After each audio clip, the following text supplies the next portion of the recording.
We also have to be designated road. Keep your gates covered at all times when living with family members or people in your household. Feel free to step in and walk around the gate when we ask you still continue where we're at. Or you are listening with people in your household. Thank you for your cooperation.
Moments before game time, we bring you the very first edition of the Crusader Sports Network pregame show.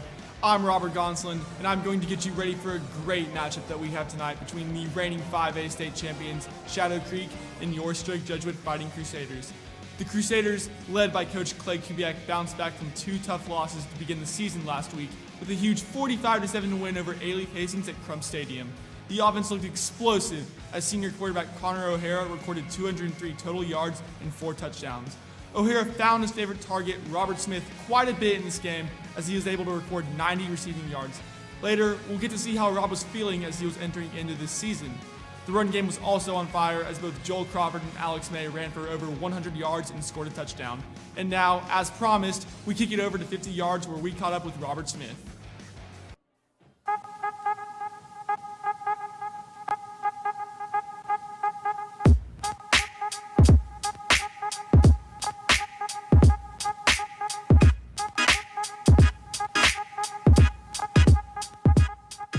Welcome to the debut episode of 50 Yards. I am here with senior captain wide receiver Rob Smith, and we're going to ask Rob some questions.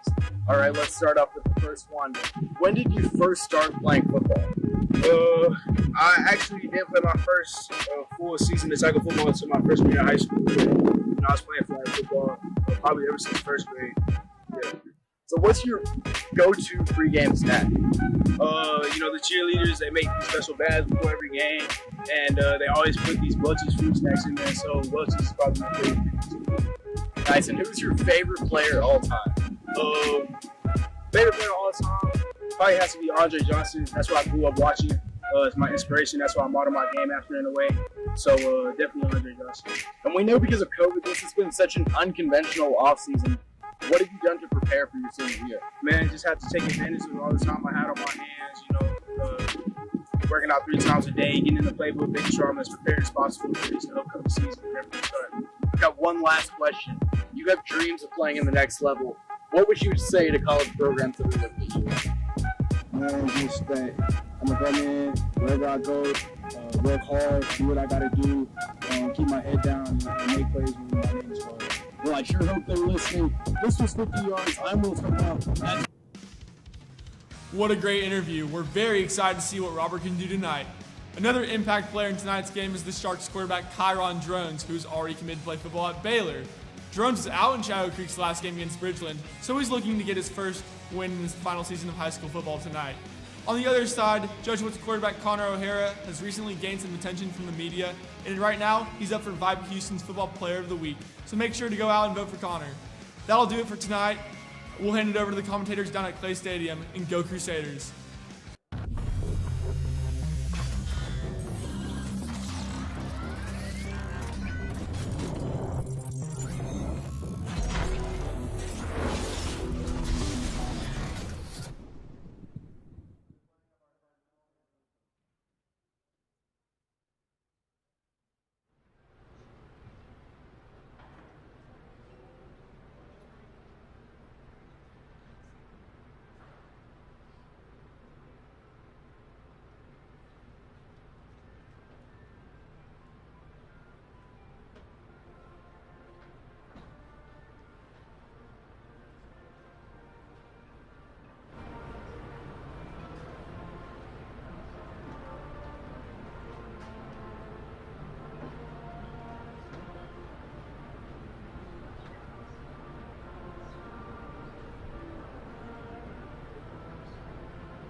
Well, the pregame festivities are over, and we are ready to turn on the Friday night lights.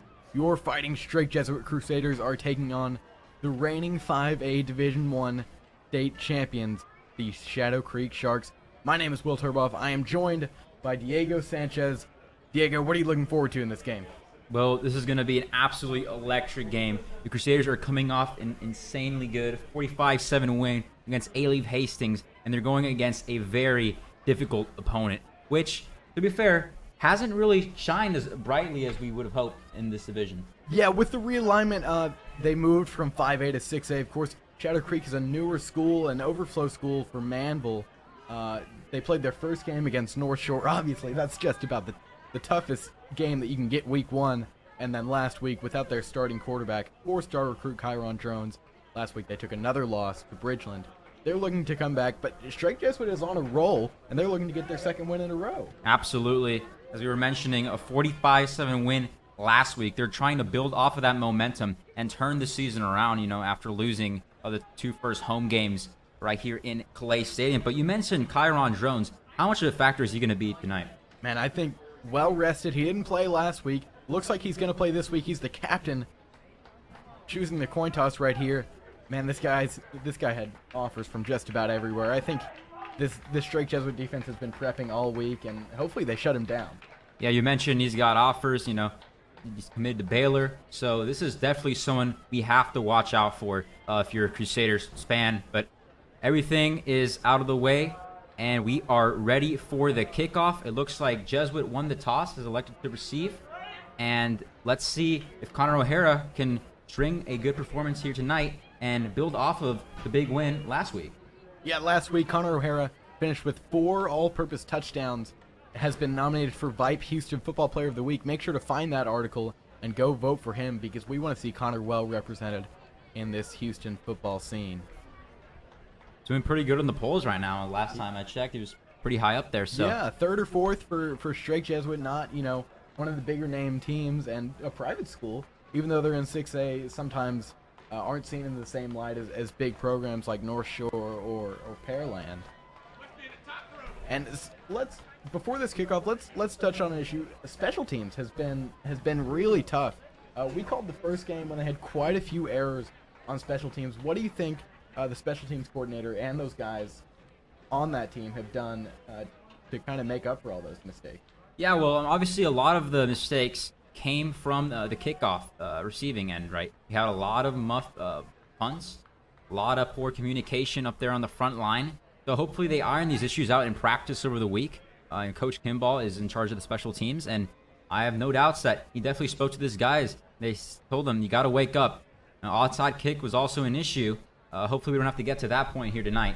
But yeah, they got to work on their special teams, because it's really cost them a lot of points. And especially, besides from special teams, the turnovers, they've been pretty costly as well. So if the Crusaders can minimize both of those here tonight and Connor O'Hara shows up, we're in for a good one. Yeah, that second game, the first week they took a really tough loss to CE King. That second game was against Pearland. Pearland was heavy favorites, but that was really a great game, a low-scoring game. Unfortunately, Connor O'Hara just didn't have it that night. They ended up bringing in Bryce Fukich, but obviously he's got it. He played amazing last week. So I think if they can get those turnovers, maybe they can get another 45-7 win. Yep, it's all going to come down to O'Hara showing up and the defense also making key stops.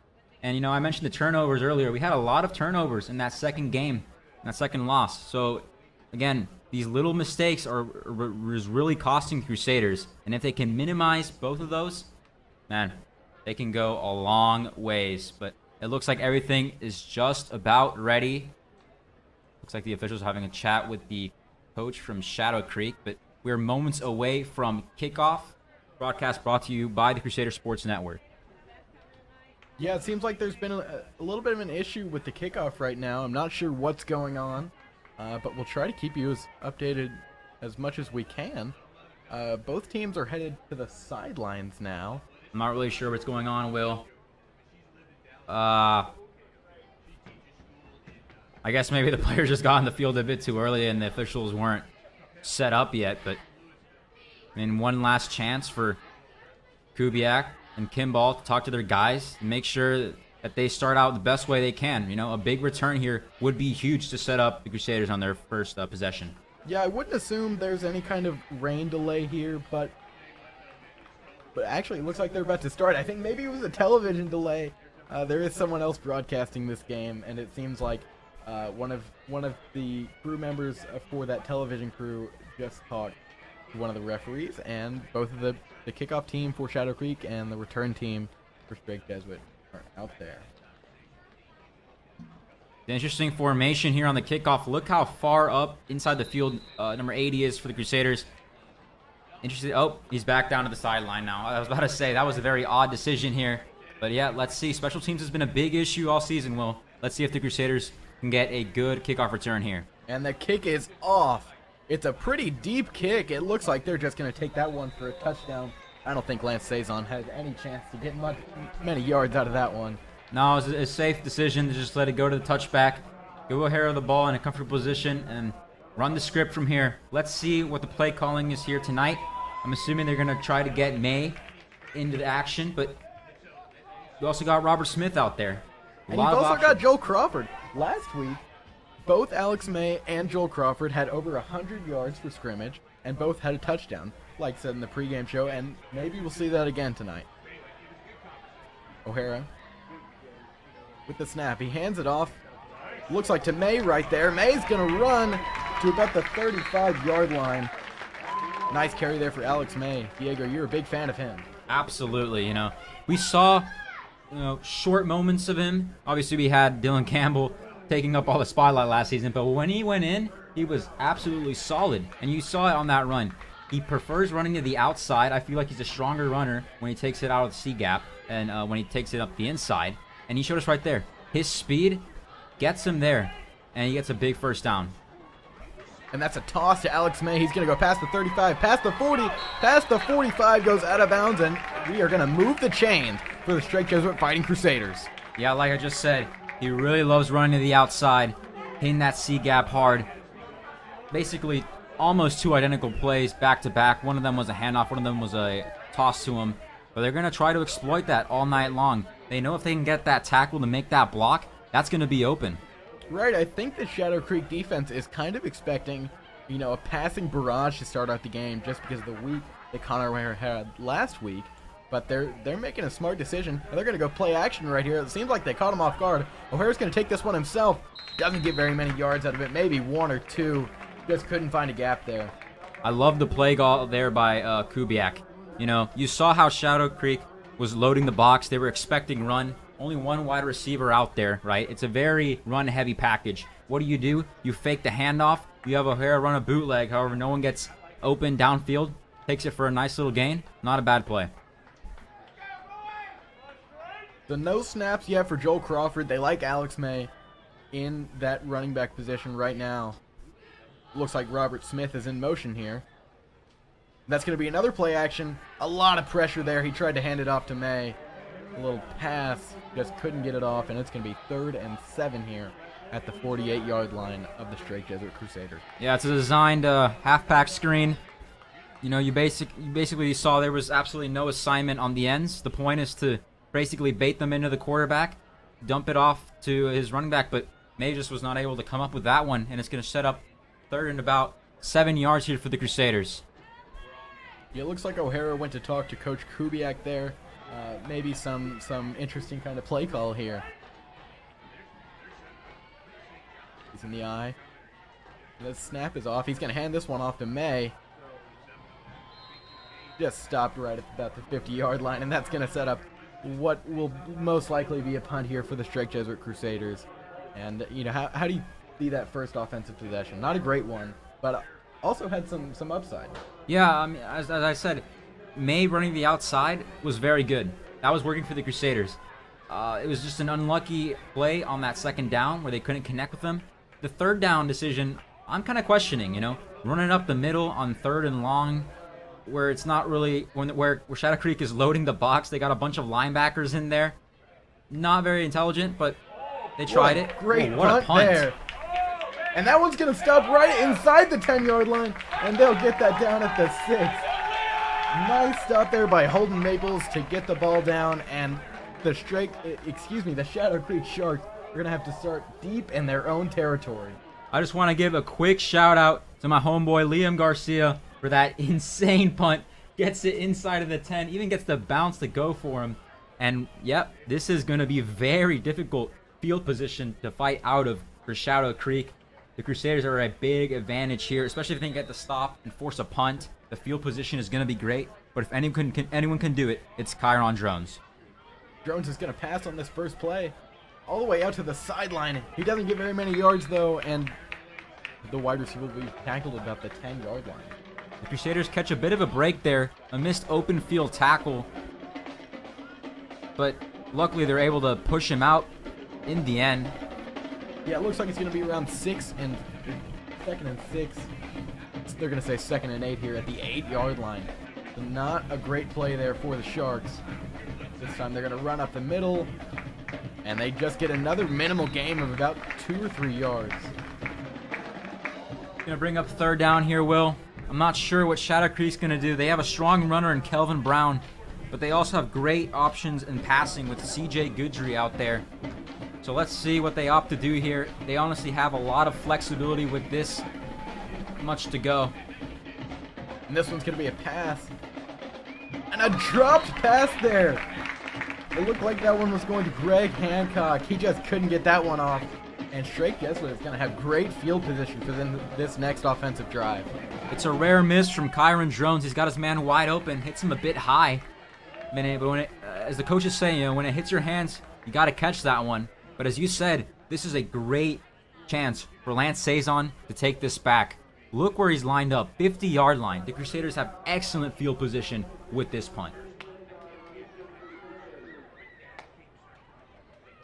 And the punt is off for Shadow Creek. Not very deep. Good, albeit the poor field position. And this one is actually going to go into Strake Jesuit territory at about the 41-yard line. So Connor O'Hara and the Strake Jesuit offense will take over now. What's the key to this drive so to make sure that you'll knock it in for 6? Well, first of all, the Crusaders, they got to find that run to the outside. It's clearly working. Shadow Creek has a weakness there. Now, mixing it in with the play action would be amazing. You see, they were completely fooled on that first play action they went for. So if they do that and find Robert Smith, I think we could see a long bomb to him. Yeah, Smith in at slot on this play, and actually it's Joel Crawford who's going to run, but doesn't get very many yards there, maybe 1 or 2. They switched it up. They had Alex May in the first drive. I think that they're going to go like this in every single game. They're going to go drive after drive. They're just going to change up who the running back is just based on what the score is or, how tired each one of those guys is. Yeah, I think it's a sound strategy, but if I'm being honest, I would try to use Crawford more as that guy to, be physical up the middle, right? Running up on them. Get those tough plays. And use May more of your guy on the outside. Each of them has strengths, and you got to utilize both of their strengths to your advantage. And this one's going to be a toss to Crawford, and he gets a good amount of yards. He almost got up there after he was tackled at the 45-yard line. This is going to be 3rd and short right here. Big play coming up for the Crusaders. 3rd and 5. You see Holden Maples checks into the game. So they're probably going to go with a pass-heavy set here. Yeah, they opted to take Jake Foster, the fullback, out. So I would assume there's probably a play action or some kind of pass here on 3rd down. Yeah, maybe after running it on 3rd down last time, Kubiak wants to go for a pass. Interesting. Look at how the wide receivers are stacked up so close to the line. And this one is going to be a pass. Oh, it looks like that one was going to Thomas Jewett. He just 2 drives in a row for each team there. The wide receiver just couldn't hang on to the ball. Yeah, and I've seen a kind of a theme here. Looking that play back to the one with Crawford. Seems like O'Hara, he's got one read and one read only, and he's going to hit it there. But I feel like he's getting anticipating a little bit too much. He's throwing the ball a bit too early. You saw Jewett didn't even turn his shoulders yet. Obviously, that's the design of the play. But once again, the quarterback and the receiver are not on the same page, and they're unable to make the completion. So a shorter punt there, not as good as the first punt by Liam Garcia. The Sharks are going to pick that one up at about the 30-yard line, not take it very far. Looks like they'll start at about their own 35. Tackle made by Carlos Jackson, and it sets up Shadow Creek with decent field position. Once again, Chiron Drones is going to come out here to lead the offense. But let's talk about the defense for the Crusaders. Who were the key players? Yeah, you've got Jacob Syke, Harvard commit. You've also got guys like Reed Codwell and some of the defensive backs that are really underrated guys, a lot of juniors on that secondary. These guys have played great defense in the past few weeks. Oh, I don't like this mismatch here on the bottom of your screen. They're gonna run it, luckily. That's gonna be a handoff to Kelvon Brown, but he's just stuffed there. Only gets 2 yards. Yeah, you can see the Crusaders are hyped after that tackle.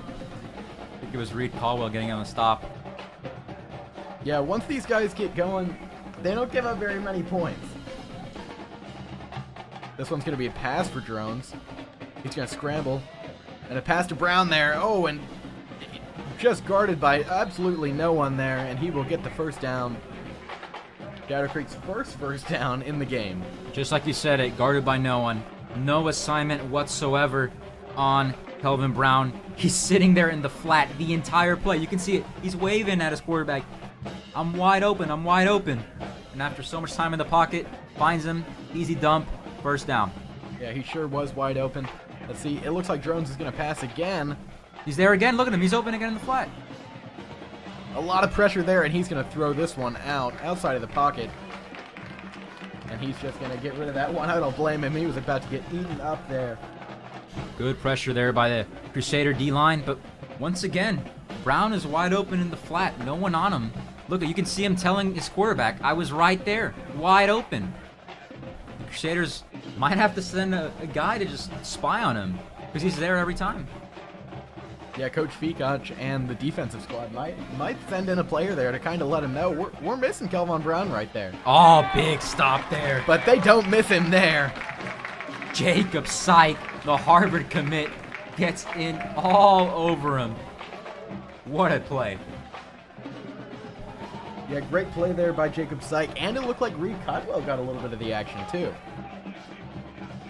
That D-line we were talking about, and now it sets up 3rd and long for Shadow Creek. I can't imagine they go for anything else but a pass here. Yeah, they've got that great arm in Drones, and it looks like he's going to pass here. And that's exactly what he's looking to do. Incomplete there. There was a little bit of contact by Lance Saison, but they're not going to call anything. Yeah, I mean, it's a tough throw there for Drones, as good as he is. And it wasn't even enough for the first down. The Crusaders were all over him on the coverage. No one was really open, to be honest. And great stop by the Crusaders here. We said the defense was going to have to be huge tonight, and so far they've shown up. So let's see if O'Hare can finally string something together and put the Crusaders up first in this one. Right, with Straight Jesuit putting up 45 points last week, and Shadow Creek putting up a good amount of points against great defenses, you would have thought this would have been an offensive-heavy game. But 0-0, of course, still only halfway through the first quarter. But it looks like it's going to be a defensive showdown. Yeah, for sure. It's going to come down to the defenses showing up and shutting down these powerful offenses. Now see the Crusader offense set to take the field. I mean, so far they've had decent starts to the drives, but I just feel like they get caught up in a second down misplay, and yeah, they haven't been able to really put together a couple of first downs and move the chain. Right, not a lot of plays with big potential. We've seen a few for Shadow Creek, but this one may. He's looking for Robert Smith. There's a whole lot of contact there. There's the flag. They're going to throw the flag, and this is going to put Drake Jesuit in great position here, right about the 50-yard line. That's to Juan Lewis. Maybe making a bit too much of contact on Robert Smith, holding him pretty much, and that's going to be a pass interference every single time. No doubt about it, and the Crusaders are going to be able to move the chains. Yeah, you're not going to get away with that one. 2 guys on him, and I think they probably both got pass interference. Yep. So, Crusaders are going to move the chains now. I like the ambitious play call. Finally looking for Robert Smith. That was his first target of the night. And it sets up a fresh set of downs. Look at Smith, though. He's one-on-one with this DB, so they can always take a shot at him when they want to. They're going to hand this one off to May, though. And there just haven't been any holes for him so far in this game. No, not up the middle. As I said, Shadow Creek likes stacking the box with a lot of linebackers in there. And really, his only big runs have been to the outside when they're able to, basically take the linebackers out of the equation by just running it around them. So maybe just run a lot of toss plays, but I'm not surprised if Shadow Creek will eventually catch on and be able to stop them. Yeah, it looks like this one may be another pass. They took out Jake Foster again and actually put in Will Taylor this time. In that first game, we saw Will Taylor get a lot of targets, not a lot of catches, though. And he's going to throw out to number 84, Chico Holt.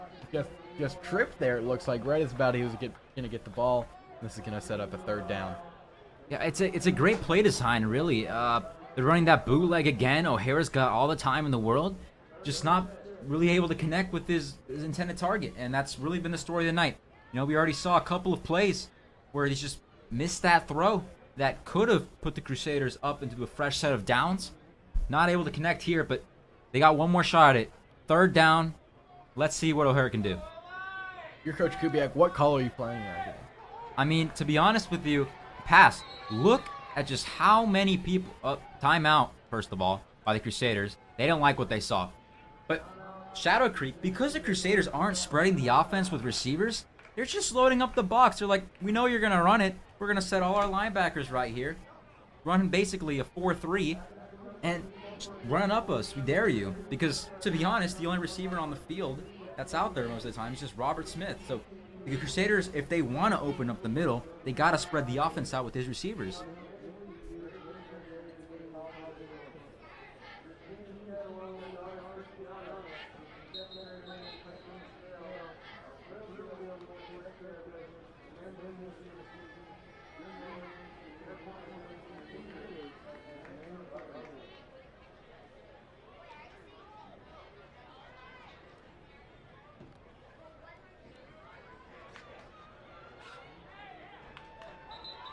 The Strike Jesuit Crusaders are back from timeout.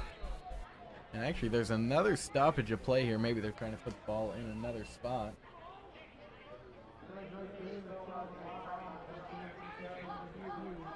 Looks like there's a little bit of conversation here between the refs.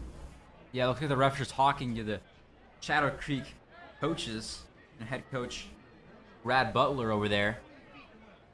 And now it seems like... Seems like there's another timeout here. Potentially. I didn't see the signal for it.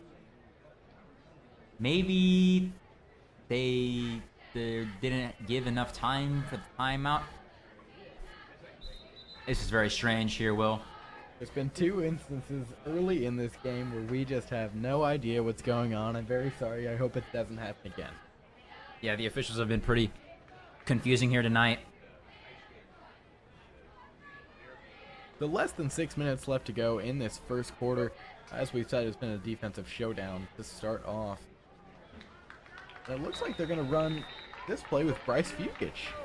Interesting. 36. I was talking in the week with them. They love running the Wildcat with them.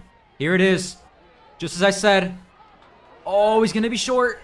Oh, he's going to be very close to the first down, but the ball is picked up by the Strike Jesuit Sharks. The Shadow Creek Sharks, excuse me. What a play there. He just stripped it right as he was being tackled. Look at that. My goodness. It's a great heads-up defensive play, and nearly for the Crusaders. I said I was talking to the team during the week, and they said they're going to run a lot of Fukich on the Wildcat. And just as I said, he takes it, and he had space, he had room to run.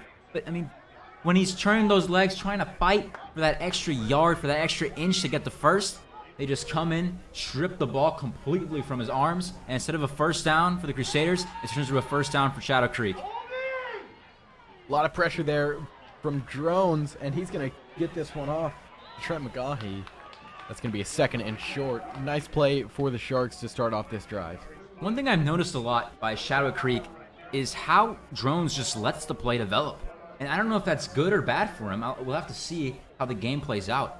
But he lets the play develop a lot. He sits in the pocket. He has good awareness. He moves around. And he ends up finding the open man. Yeah, this is a guy who for the past 3 years you've seen make a lot of deep passes, but not tonight. And he's going to hand this one off. And just about every defender is on the running back there, and the ball came out. but it looks like he was down before the ball came out. They whistled him down. I don't think he ever touched the ground, but once the official, blows the whistle, the play's dead. So by a couple of seconds, Shadow Creek gets saved completely. Yeah, almost back-to-back turnovers there with a difference about 3 plays in between those possible turnovers. But this one is going to be 3rd and 1 for the Sharks. Let's see if the Crusader defense can step up on 3rd down. This is pretty big right here. If they stop him, I mean, this is going to be difficult field position, obviously, but you could definitely prevent a score with the stop. Yeah, obviously not field goal range here, but they're going to get the first down. Big hole. He's gone. Run. He's gone, Will. And Untouched. that will be a touchdown for Kelvin Brown. 6-0. The Shadow Creek Sharks have put on the first score of this game. Yeah, it's just a missed tackle there on the line. They weren't running any significant linebackers in the middle. They basically clog it up, right? They think that they're running up the B gap, and he basically changes the play. He sees that the hole he's meant to run through is not there. It's completely blocked by the linebackers, so he takes it up the outside, and the only guys there are the safeties. And oh man, a muffed hold. Still the going. PAT's dropped, but the holder is still up. Oh my goodness, What a number move. 10. Oh, he couldn't quite get it though. What an amazing play that would have been right there for Greg Hancock. He misheld the hold. The kicker couldn't get it off, and he ran for about, 15 seconds and almost scored a 2-point conversion there. That's just something that it was completely unplanned. And he broke someone's ankles out there. Just putting on the jukes. Didn't get it, but I mean, speak about a big mistake here. That's a missed PAT, and when it comes down to the end of the game and you're down by 1, like this is a big moment for him, for the Shadow Creek Sharks not making that extra point. You're right, that could really come back to haunt them in a tight game like this. So with 4:16 left to go in the first quarter, Shadow Creek draws first blood off of a turnover from Bryce Fukic and a nice run by Kelvin Brown. But now the Crusaders have their shot to answer back. They've been pretty close so far. 3rd down has not gone the way that they hoped, but let's see if they can turn around on this drive. Yeah, 3rd down conversions have been a weak point for Strake Jesuit this year. We covered it in the home opener against Sea King. They were giving up a lot of 3rd downs, and they weren't getting a lot on offense. So what do you think the key to that is, just going forward in this game and really the season too?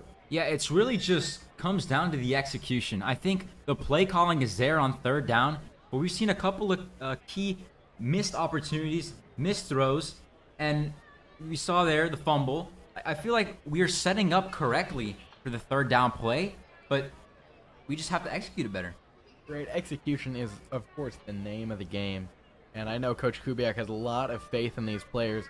He just needs them to stop making, careless mistakes. Obviously, that was a great strip right there on that last play, but you just got to hold on to stuff like that. Yeah, absolutely, and yeah, I mean, that's the stuff you can't prep for because you're so focused on doing one thing, which in this case is getting the first down, and then all of a sudden this guy comes out of nowhere and just strips it out. So it's just a really good heads-up defensive play. But yeah, you got to be conscious of those things whenever you're fighting for that first down. But now that the break is over, Shadow Creek is ready to kick it off to the Crusaders. Lance Saison is back there. Let's see what he can do. Right, Matt Allison off for the kick. Another good kick there. And this one is actually going to be taken, but it will be a fair catch. Questionable there by Maples, taking a fair catch inside of the 10-yard line.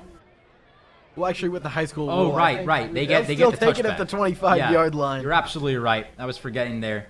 He does get at the 25-yard line, so not questionable. My bad, ladies and gentlemen.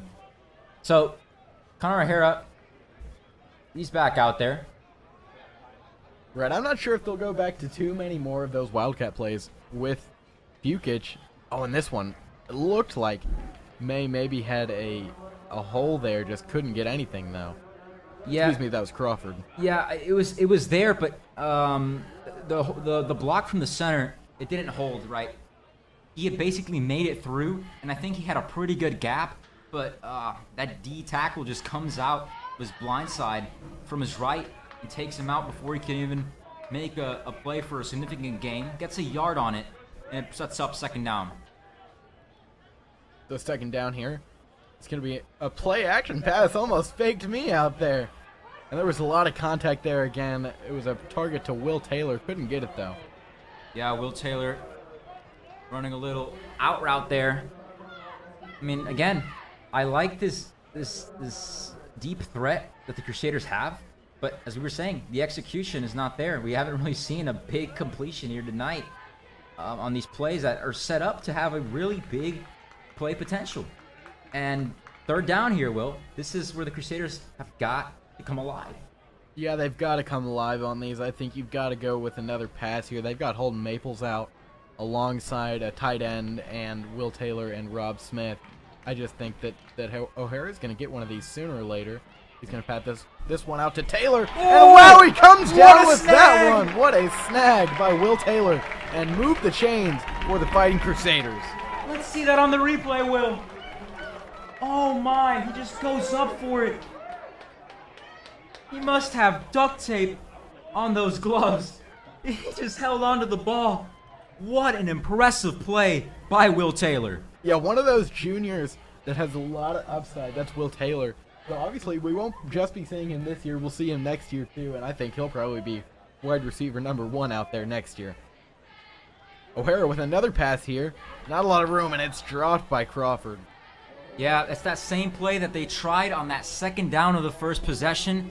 That little, dump off to the halfback. But once again, the connection wasn't there. It's a great play in design because you see Shadow Creek has got their end rushing from the opposite side. So they're down a man on the other side.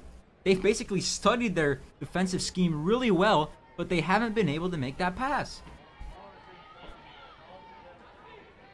Yeah, it seems like maybe the running backs weren't, going through those plays in practice, but Joel Crawford was doing that in practice, and he just barrels through a few defenders. He's going to obviously get a first down and quite a bit more. What a run by Joel Crawford. I mean, that's just power, will, and determination from Crawford. I can't even count on my fingers how many tackles he just broke on that play. He kept driving, and sure, the hole was there, but that individual effort bought him an extra, 6 yards? Right, he's got that short and, kind of stout build, and he just barrels through just about everyone. Looks like Chico Holt is in motion here. And another handoff to Crawford. Doesn't get as many yards as that last play, but still gets about 2 or 3.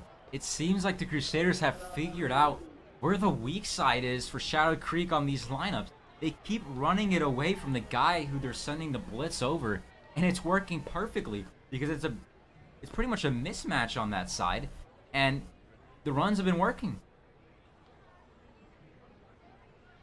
You with that last play earlier in the drive when we had Will Taylor with those sticky fingers got the catch. Do you think they're going to look to him a lot more in this game? Yeah, the deep threat is there. Look at it. Oh, and that time it was a target to Rob Smith. So maybe, if you can't get Rob any receptions, he had a great game last week, but if you can't get it to him this week, maybe you've got to look to Will Taylor and Holden Maple and some of the tight ends too. Yeah, man, you also got Liam Smith. I mean, you got so many options, and the biggest thing that stands out to me is that they're all juniors, except for Rob Smith, obviously. So, I mean, this is obviously the year where they're going to build their skill set. And next season, I can't even imagine what our wide receiver core is going to look like. It's going to be phenomenal.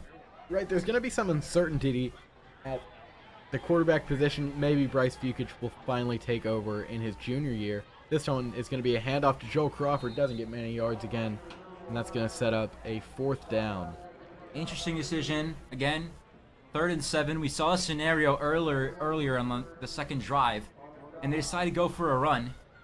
And obviously, that's not going to get him very far. Sure, it's an effective play, but it's when you should be running on 1st and 2nd down. On 3rd down, you've got to be making sure that you secure that 1st down. And is that O'Hara out there again? Yeah, it looks like they're going to go for it on 4th down here, 4th and 6. They're at the 39, so not quite at the field goal range. And he's going to pass it here. He's got Crawford. Crawford hangs on to that one, and then he gets the first down. Great play design there. You got O'Hara in the shotgun, and they completely catch Shadow Creek off guard. Because Shadow Creek thinks that Strake's going to punt, right?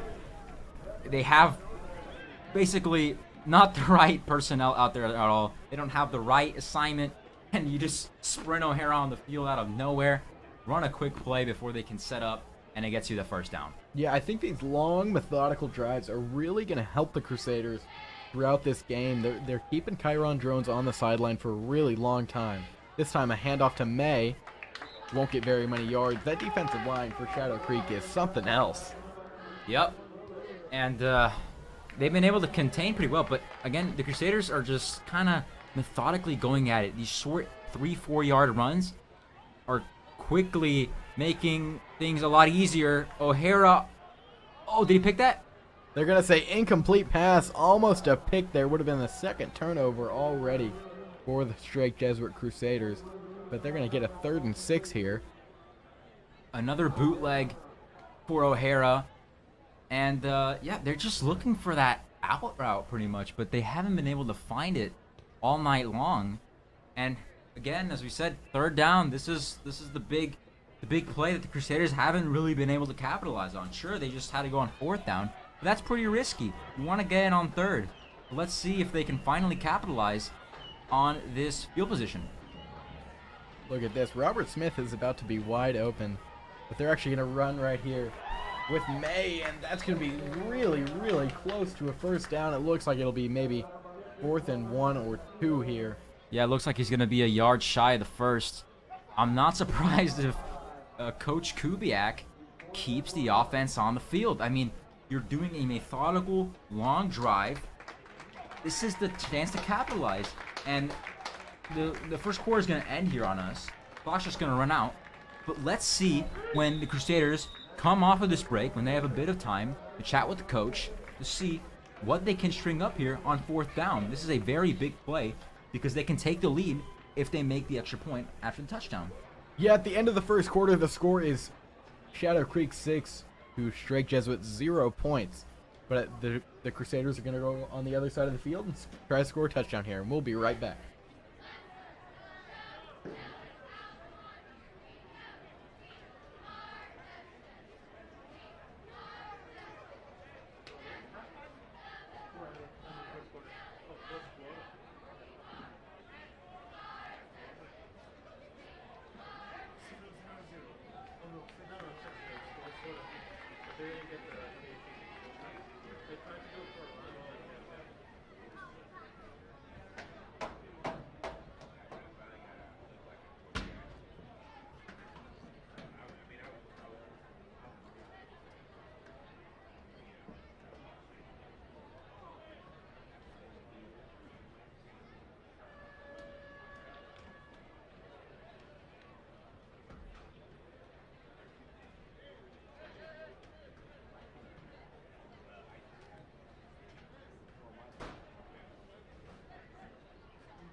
We are back at Clay Stadium here, and the Strake Jesuit Fighting Crusaders are staying out there for 4th and 1 at the 21-yard line.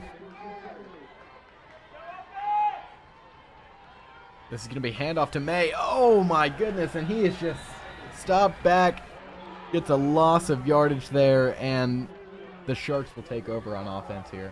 Yeah, it's really unfortunate he was unable to pick it up. I mean, they just read it completely. The blocks weren't there between the guard and the center. They were just able to shoot the A gap and stop May completely. Got stuffed, and a key scoring opportunity just slipped from the Crusaders. Yeah, you have to wonder, only down 3 when you make the field goal there. Will Coach Kubiak look back at that possession and wonder if he should have taken a field goal there? In his defense, I'd say that was the best decision you could have made. You were methodically driving down the field. You were having an excellent drive when before you weren't really able to get very far, and you just had to take the shot. I mean, that's kind of what it comes down to in these games, because think about it. If he converts it, the Crusaders are set up in a very good position, but just as I say that, unfortunately, there's a man down on the field. Can't identify who it is yet, but prayers up that they are okay. Obviously, we hate to see injuries, in any form of sports, but of course, high school sports. These guys are so young; they all have great potential, maybe to play at the next level. But it looks like these players are going to come on to the sidelines.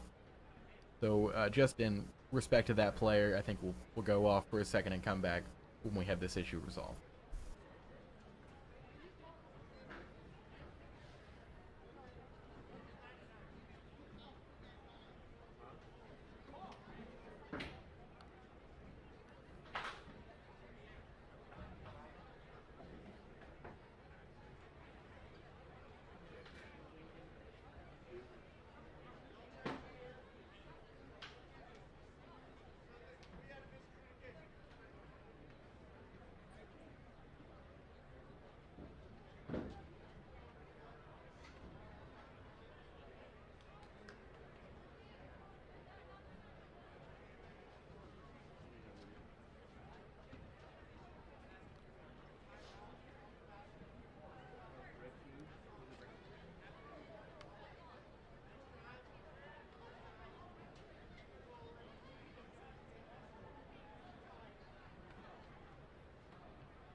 Obviously, this has been a very long injury timeout.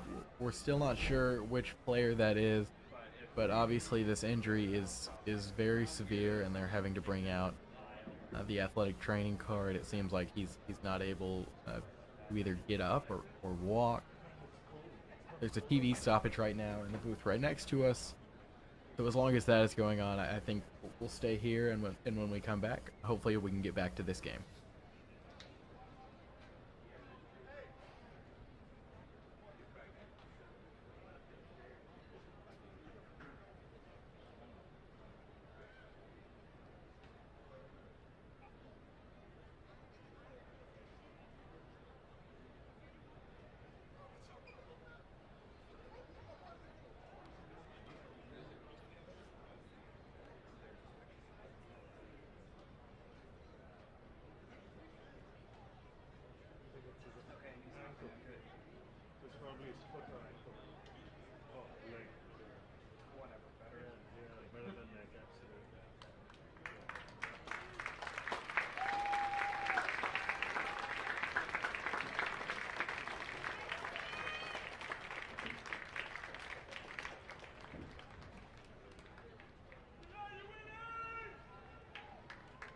Well, that is just something that you hate to see in high school football. Prayers go out to Willie Brown, and also prayers go out to a commentator that was supposed to be on the call for this game. Chris, if you're watching this, we just hope that you're feeling better. Yep. I mean, hopefully you get better soon, man. But a long pass for Drones there, and almost a amazing catch. Would have been the second amazing catch of this game, but it's going to set up a 2nd and 4 for the Sharks. Deep shot and kind of intelligent, I would say, because after this long stoppage, the momentum kind of settles down. Everyone gets not as, all the hype kind of goes down after such a long pause. And what do you do on the first play? Take a deep shot. I kind of like that play call. The 2nd down here. 3rd down. There's a lot of motion there at the line of scrimmage. There was a lot of tension between those two teams and the offensive line, and the pass was dropped there. So just another 3 and out for the Sharks. It seems like although Shadow Creek is leading in this game 6-0, that Strike Desert has had a better offensive night. If it weren't for that lone tackle, this game would still be 0-0. Yeah, exactly. And I just think Drones hasn't really had that great of a game. I mean, he did good work right there in the pocket, but that throw was way off to a guy who was standing wide open in the field. So, I mean, the Crusaders caught a lot of breaks, but they got to capitalize on this. They got to put some points on the board, to compensate for what the defense has been doing. And they catch another break there. Not a great punt, and they're going to start this possession in great position. And I hope that this is, the jump start that the Crusaders need to get into the end zone. I mean, starting at the 40-yard line, you couldn't ask for better field position. This is O'Hara's time to shine. And I think the offense is very close to getting the score and punching it in. We've seen how close they got. I mean, they were just 1 yard short on the last possession. And it's going to be another play-action pass. They've run a whole lot of those. Starts off with a pass to Maples there. He's hit and then actually goes a little bit further back. But a great catch there by Maples and gets a few rack yards. Yep, forward progress should benefit him here, and it should get him about a yard or two. It's the first time Maples has been targeted all night. I like how the Crusaders have really spread the ball around between all the receivers. I think that's very intelligent because when you rely on one guy, they lock him up all night long. So it keeps that unpredictable factor in check. So just as we say that, they switch out Maples, put in Foster, and they're going to hand this one off to Joel Crawford on 2nd and 9. A minimal gain there. He hasn't gotten a whole lot in this first half. We saw him get a lot of big gains in the first half. What do you have to say about his kind of running style? I mean, as I said, Crawford is more of that, Zeke Elliott type guy. He's really physical, going to fight for those extra yards. He's very useful when you're running some sort of play up the A or B gap. But when you run a guy like May on the outside, who, in my opinion, is more suited for those type of plays, it does wonders for you. So I like the combo that Strake's running on their different types of runs, and it seems like there's a penalty marker on the field. Not surprised if we see a false start here for 5 yards. And that's exactly what it is. Great call there, Diego. So this is going to set up a 3rd and 10 here for Strake Jesuit. Umpire Earl Bennett on the call. And yeah, what went to a very manageable 3rd down has just gotten very difficult. And we've been saying it all night long. And even before this, 3rd down is the key for the Crusaders to go ahead. And that just made it a lot harder. But they're spraying the receivers out. This one's going to be another handoff to Crawford. And he is just eaten up there by Jairo Castillo, the senior. I don't know about that one. When they spread the receivers out, you think they're going to go for some deep shot down the field. And they weren't fooling anyone on that play. Ran it up the gut with Crawford. And then Shadow Creek was absolutely ready for it. Stuffed him in his tracks. And yeah, the Crusaders let another big opportunity go. But Liam Garcia can still give us hope with an excellent punt, which I know he's very capable of doing. Yeah, Liam Garcia had that great punt and got a great bounce earlier in the game, and this is going to be another good one, taken from within the 10. Oh, almost a tackle there at about the 5-yard, and he's going to get wrapped up at about the 2-yard line. So poor field position there for the Sharks to start off with, but there's a flag here. Yeah, that came in late on the play. Let's see what the call is. Looks like it may be some kind of unsportsmanlike conduct. Potentially, you see Tony Jackson and Earl Bennett meeting right there. Let's see what the call is here. As you said, since the flag is very late, it could be an unsportsmanlike conduct, but that's very unlikely. Let's see what the call is here from Earl Bennett, the umpire.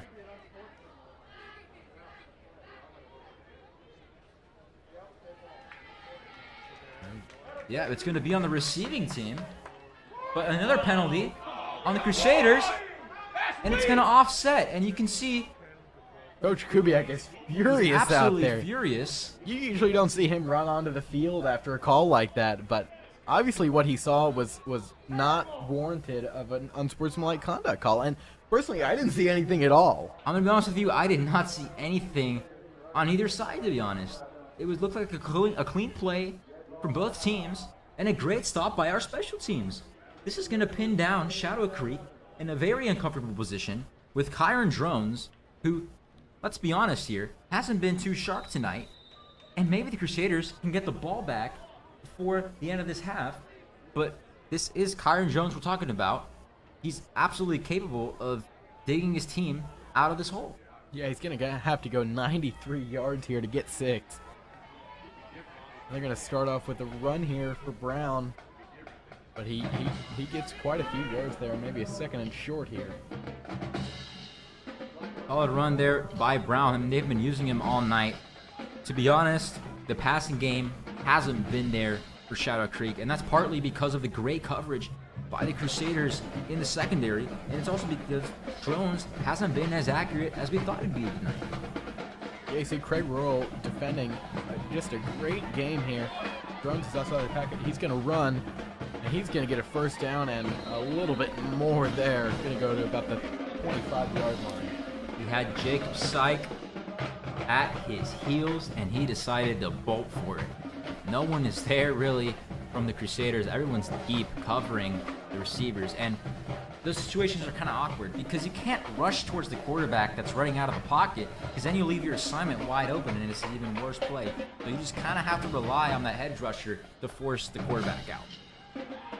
Yeah, with Drones, you just got to take what you can get at some point. The reception there by Kenyon Pascal. He's going to get another first down here. The Sharks are rolling. Yeah, it's a missed open field tackle by Matthew Polasic.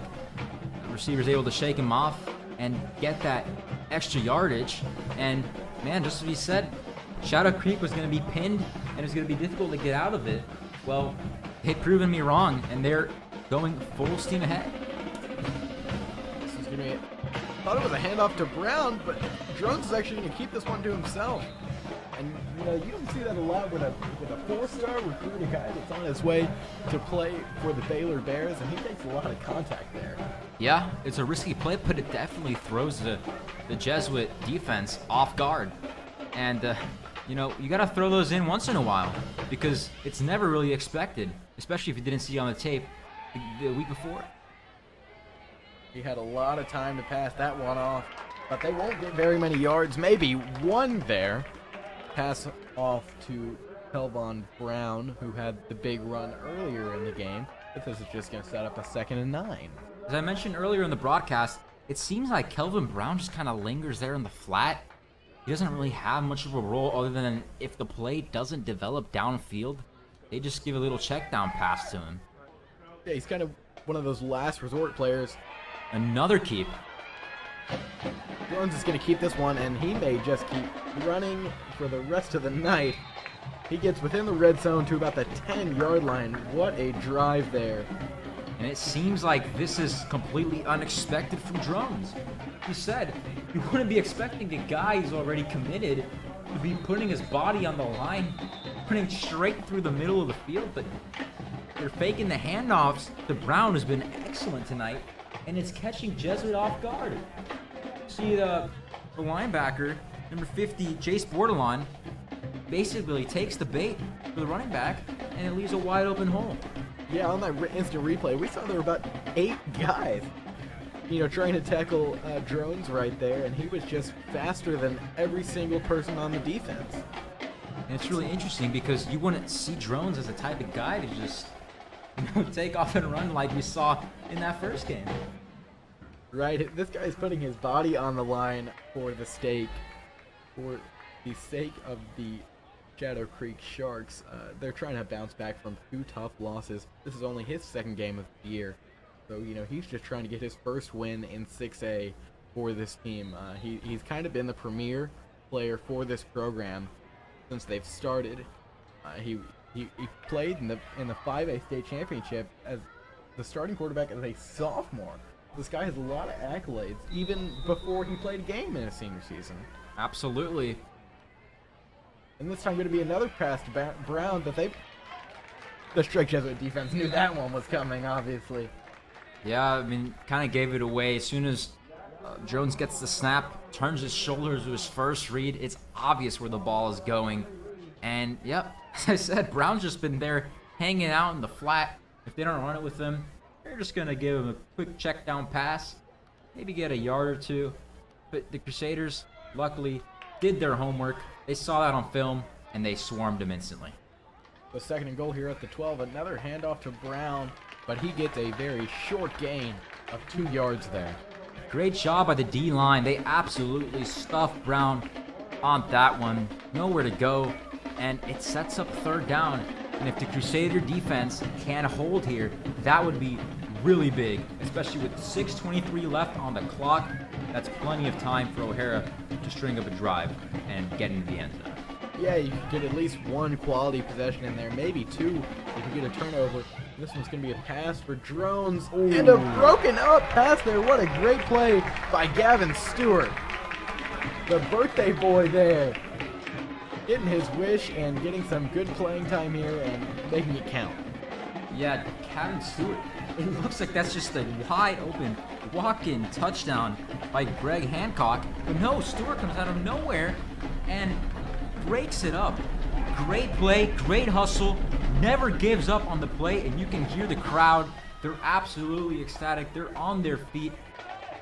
A great stop by the Crusaders. They're going to hold Shadow Creek to 3, if it's even 3, because we already saw their special teams had a couple of missteps on their PAT. Yeah, Matt Allison for the kick, and it looks like this one is going to be good. So Shadow Creek will raise their lead to 9. The score is 9-0 with 6 minutes and 5 seconds left to go in the half. And that's a lot of time, Will, for O'Hara in this offense to bounce back. You can easily put up, 7, get a solid drive in, and chew at this clock with your runners, right? 6 minutes is pretty manageable. You can get that down. And even if they don't manage to use all the clock and get a score in, the defense has been pretty solid tonight. You just saw it on that hold right there. They were able to hold their ground. So the Crusaders, absolutely, they need to get a score here, right? They need to have something to go off of in the second half because obviously we're starting out on defense since we received first. So it's going to be critical that we get the score here. And, I'm trusting in O'Hara to lead us to this score. Score 9-0, and we will be back for the kickoff.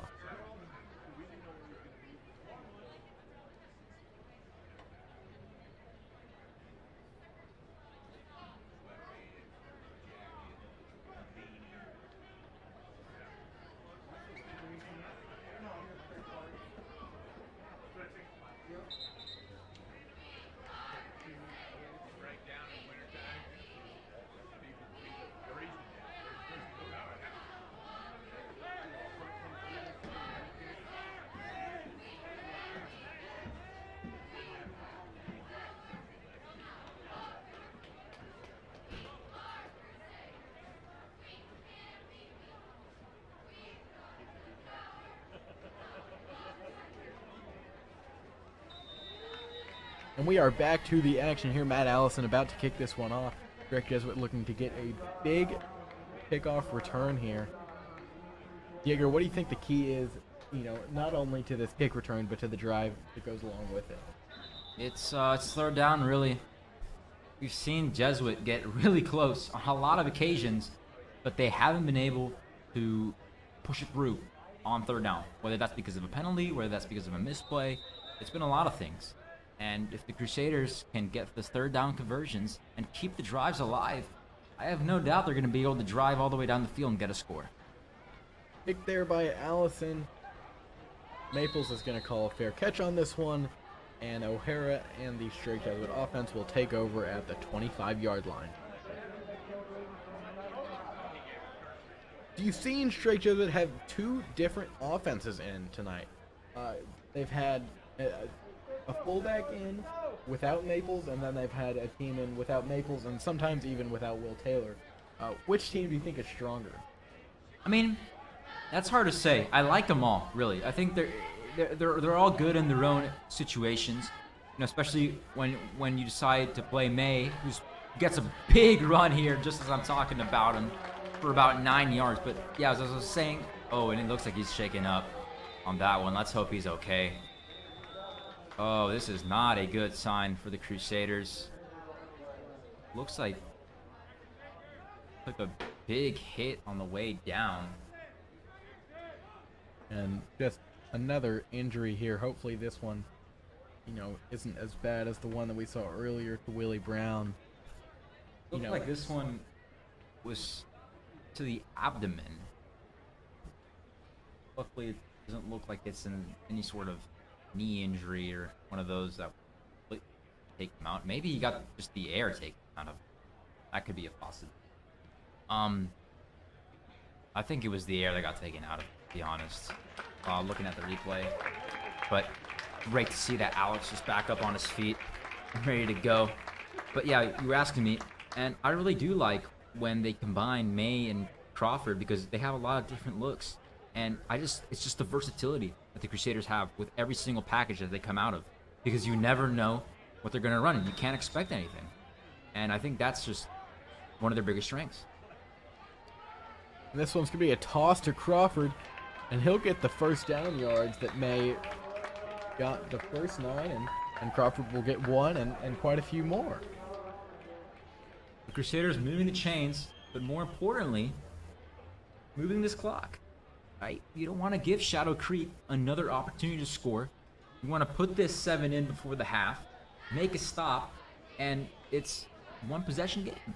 Yeah, obviously you'd like to at least get the field goal here, be within 7, and hopefully, have a strong second half on the offensive side and win this game. And this one's going to be a handoff to Crawford. Wow, what a collision there by number 51, Jairo Castillo, and Joel Crawford, and Joel did, oh my goodness. Flags going out everywhere.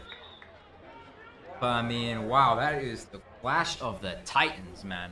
That is when two massive hits collide, and I'm surprised neither went down. Both stayed on their feet, and Laundry on the field. It's gonna go against Jesuit. Looks like yeah, it seems like they're gonna call an unsportsmanlike conduct here.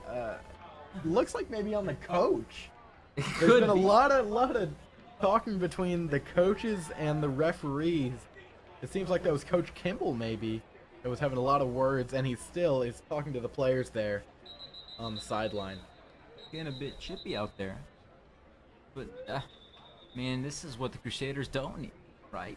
4:30 left on the clock. You're driving down the field, and you get hit with the big penalty like this. It's not the direction you want to be taking.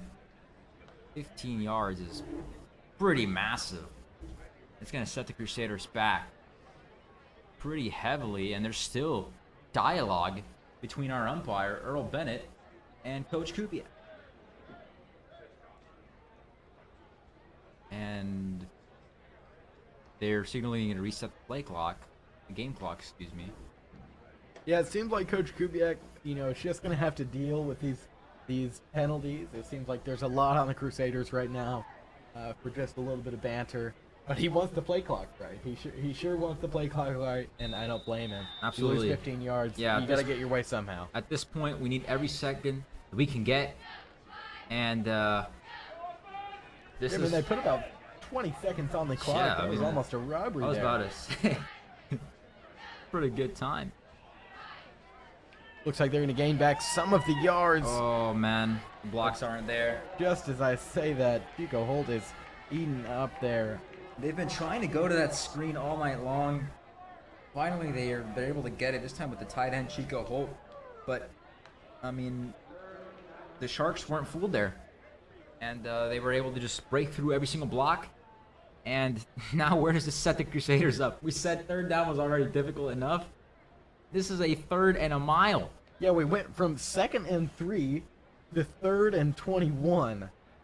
You know, just because of that, the unsportsmanlike conduct penalty and then the tough loss there on 2nd down. And Coach Kubiak is going to call his last timeout of the half.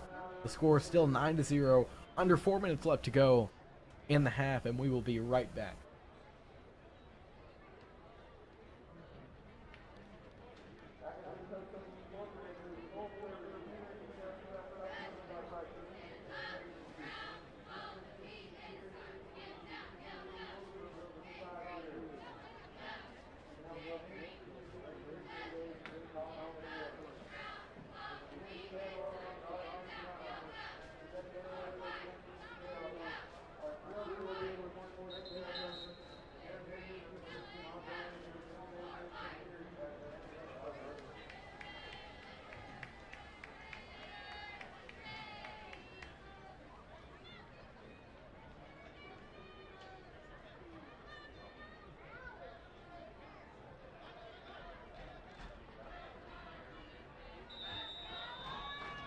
The Crusaders back there on the field, 3rd and 21 here. Joel Crawford in at running back, and they're just going to hand it off to him. An interesting play call with 3rd and very long, and this is going to set up 4th down and a punt for Garcia. And one thing, I was kind of thinking about when Jesuit takes that timeout is we're stopping the clock for Shadow Creek. They could have easily run the clock down and then, I don't know, run a quick run and then burn more time. But they elect instead to take a timeout, which just stops the clock. Shadow Creek, so maybe it's a bet on the defense making a stop and having one quick go at it. Oh, what a punt. My goodness, Garcia is having the game of his life right here. And he does. And they'll get there at about the 6-yard line. That's the 3rd great punt by Garcia there. My goodness. And Liam, what a night he's having. What a punt, and the bounce is beautiful, perfect. And Shadow Creek, instead of working out of the 50 or so yard line, is going to have to pull it out of the 5. We already saw they're very much capable of doing so, but with 3 minutes, that's a difficult task. Yeah, sometimes we give out Player of the Game awards on these broadcasts, and I think for either team, not just for Strake Jesuit, Liam Garcia, the punter, would be our MVP. Oh, right? yeah, it's been phenomenal what he's been able to do. Great show of skill here tonight. And a great show of skill there by the Crusader defense on 1st down. A very short game. It looks like they won't even get up to about the 6 or 7 yard line for 2nd down. And maybe this is Coach Kubiak's bet on taking that time out. Maybe he trusts the defense so much to make the stop here. They'll have about a minute that they can just drive down and maybe get a field goal before the half ends. Yeah, pass there to Hancock, and it looks like he's going to get the 1st down. Just misread there by the defensive backs. That's one of the only completions that Drones has so far tonight. Yep, and the thing is, though, is that that's inbounds, and the clock is still running. Obviously, the clock was stopped to move the chains, but it's currently live. 2 minutes left to go. This is a 2-minute drill, essentially, for Drones. But, yeah, let's see if he can hurry this offense up. Drones looking to make a huge pass here, but as I say that, he's going to get outside the back. Oh my goodness! Oh, they're going to say incomplete pass. Almost a Sports Center-esque play there for the Crusaders. I'm not sure who that was. It looks like maybe Craig Royal got a hand on that. Also, Gavin Stewart, who came up with a big stop. It up and Royal nearly gets there. I don't think it was enough, but the Crusaders almost turn it around. But that's the second great play of the night we've seen from Gavin Stewart. He's been lights out back there in the secondary. A handoff to Brown here. And he gets a good amount of yards there. It's going to set up 3rd and short here. And 3rd and short is also going to prompt a timeout from Shadow Creek here. 2 minutes and 8 seconds. You know, no 2-minute warning. You've got to kind of pace yourself and see what kind of drives you're going to have. I think they're going to try to get a touchdown. Oh, and actually, it looks like there's laundry on the field. False start on Shadow Creek. So the play is completely erased.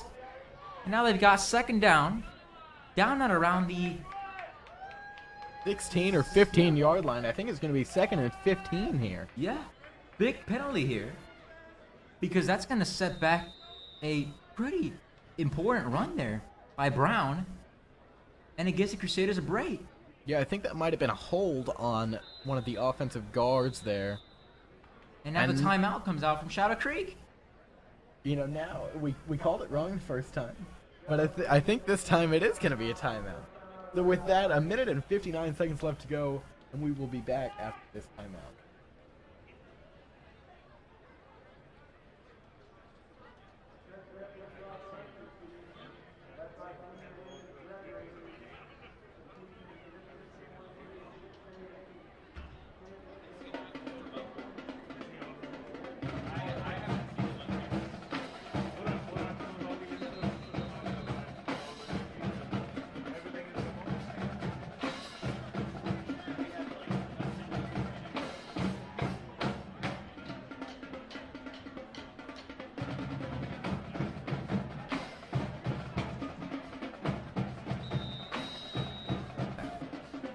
Right, a third, 2nd down here for Shadow Creek, and that was going to be an incompletion.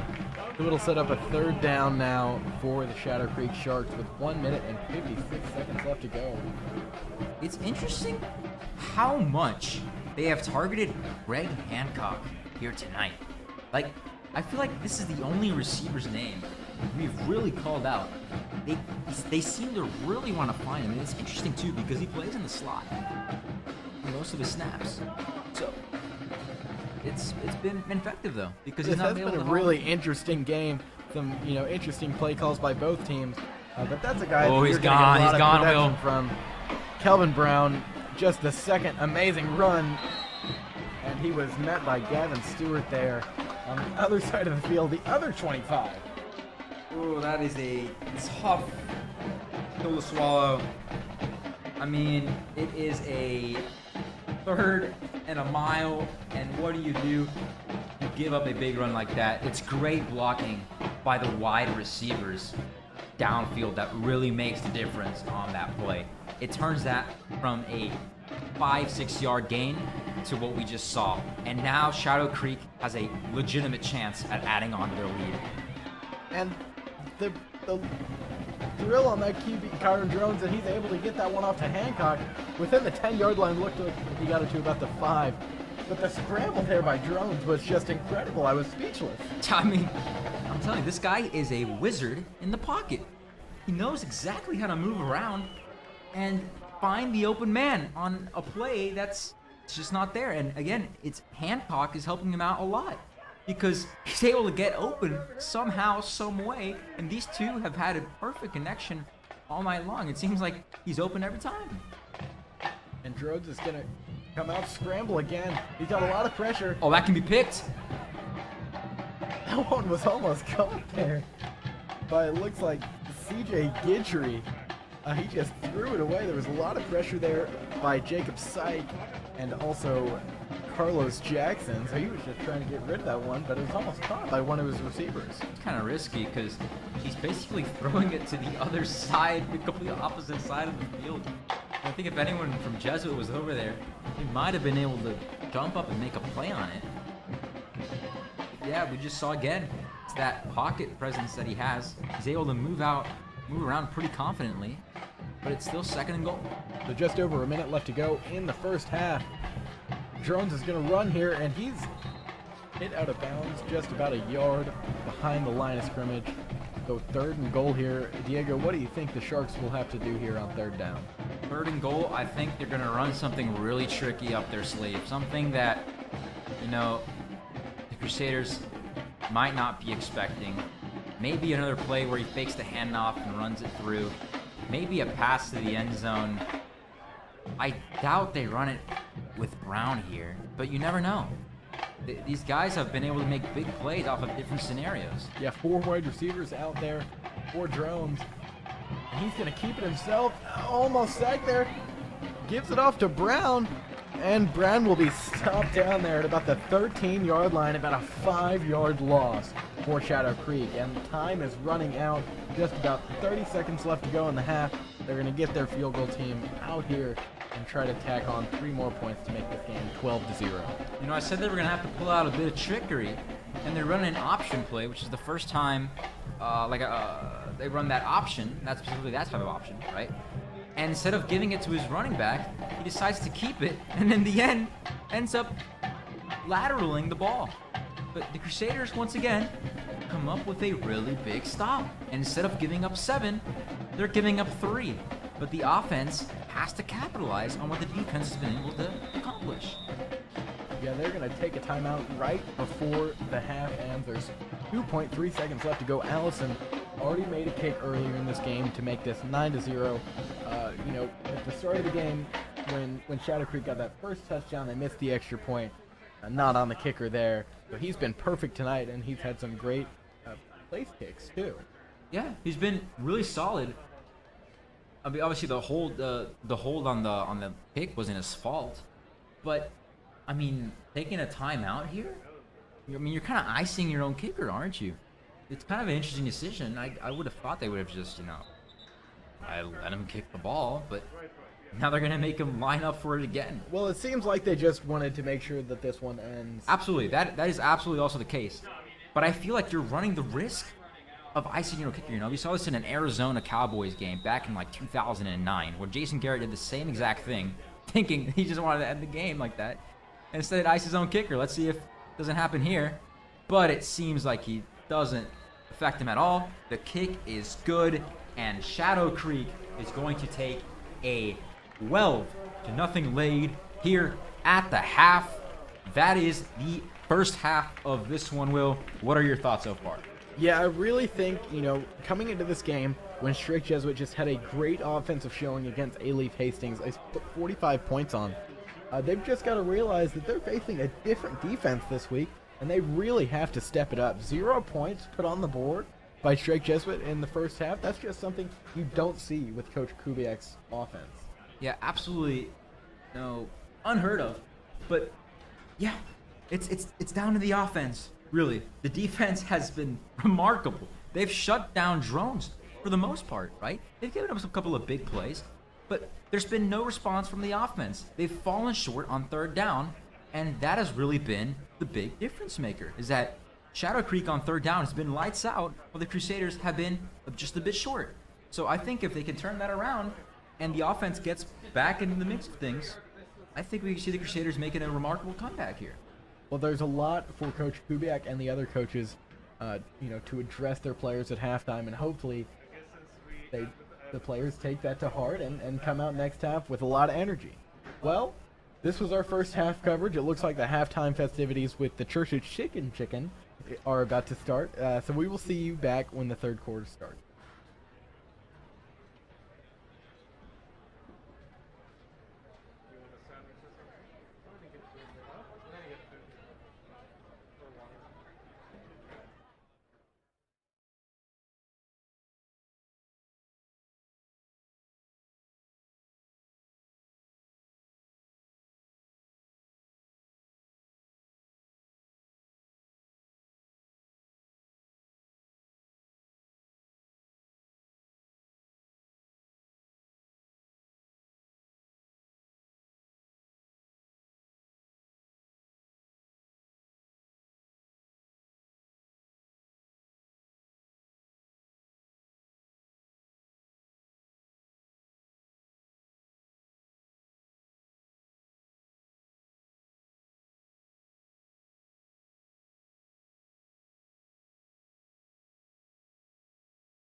We are back and ready for the second half of Straight Jesuit football. The score right now is Shadow Creek leading by 12. The score is 12-0. We are just about ready for kickoff. I'm excited for the second half of action, and so should you, because the Crusaders have an opportunity to muster a very impressive comeback. They're only down by 2 possessions, and it all starts here with this kickoff by Joe Monero. A really interesting kick by Monero, and they're going to stop him within about the 20-yard line. It looks like the 15 there. So we came on the air, and what did we talk about? Special teams. We said special teams was going to be something that the Crusaders really had to focus on. If anything has been a strong suit tonight, it has been the special teams. Yep. Special teams has shown up, and as we were talking about in the first half, Liam Garcia has been one of the high points for this team. His punts have been phenomenal, and they've been a big part of the reason why Shadow Creek has only been contained to 12 points, because they're starting all of their drives deep in the field because of these great punts. Yeah, but 12 points is 12 too many right now for the Crusader defense, and that's really because of that man that just got another big run there. That is Kelvon Brown. He's got almost 200 yards and a touchdown, and we just started the second half. I mean, he has been lights out. Definitely, by far, the best player for Shadow Creek this evening, and it's all come down to speed. He's so fast, they can't take him down, and he gets these big play runs, and the Crusaders haven't really found a way to stop him. Yeah, another one there. I don't think that one's going to be a first down, but it's going to set up a second and very short. It's a great run again by Brown.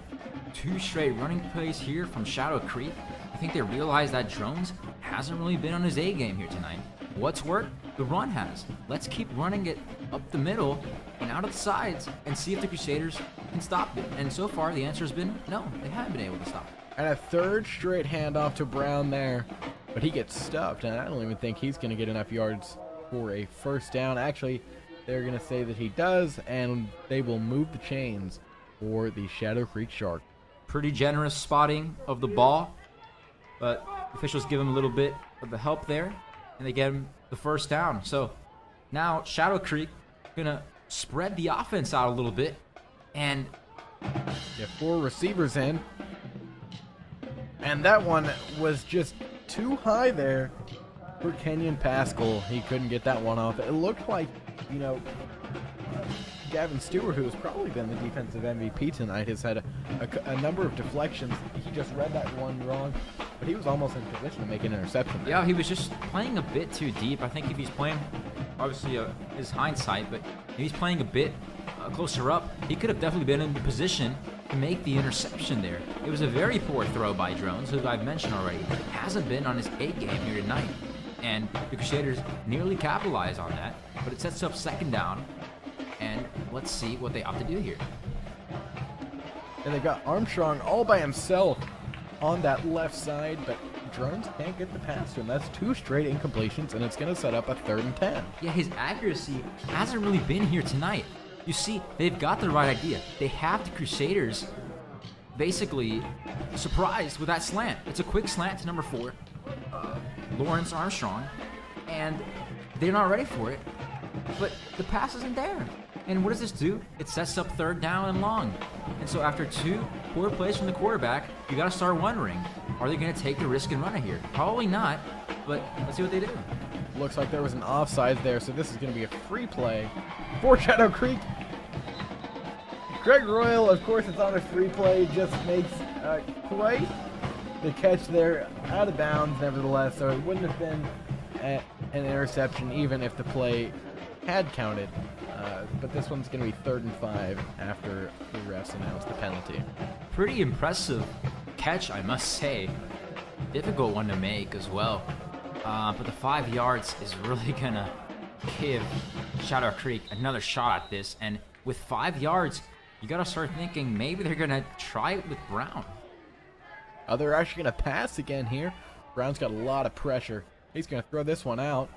And his man was wide open. That was Greg Hancock. I mean, there was no one around him. That was blown coverage by not only the defensive back, but a safety there, too. And I feel like Hancock has this ability to just, alter his route and somehow find himself open so many times. It's like he's not even running that route in the first place, and all of a sudden he finds himself near the ball, and the Crusaders catch a really big break there. That could have gone to the house for 6. Yeah, I think Drones was really surprised that he was that wide open and just kind of threw another pass away right there.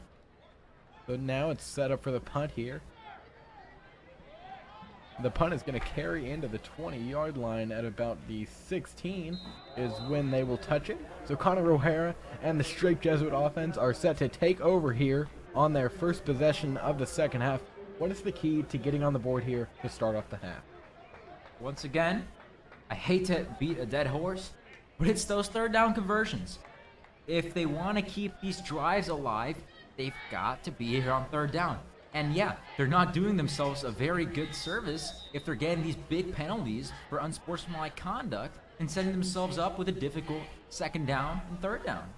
They're going to do another one of those bootlegs, a short pass to Chico Holt, but he didn't get full possession of it, and they're going to say it's incomplete. They've run a lot of those bootleg passes, play action there, trying to catch the Shadow Creek defense off guard, but it doesn't seem like it's produced a lot of offense. No, I mean, at the beginning of the game, it seemed like it threw Shadow Creek off guard because they were expecting a lot of running early on.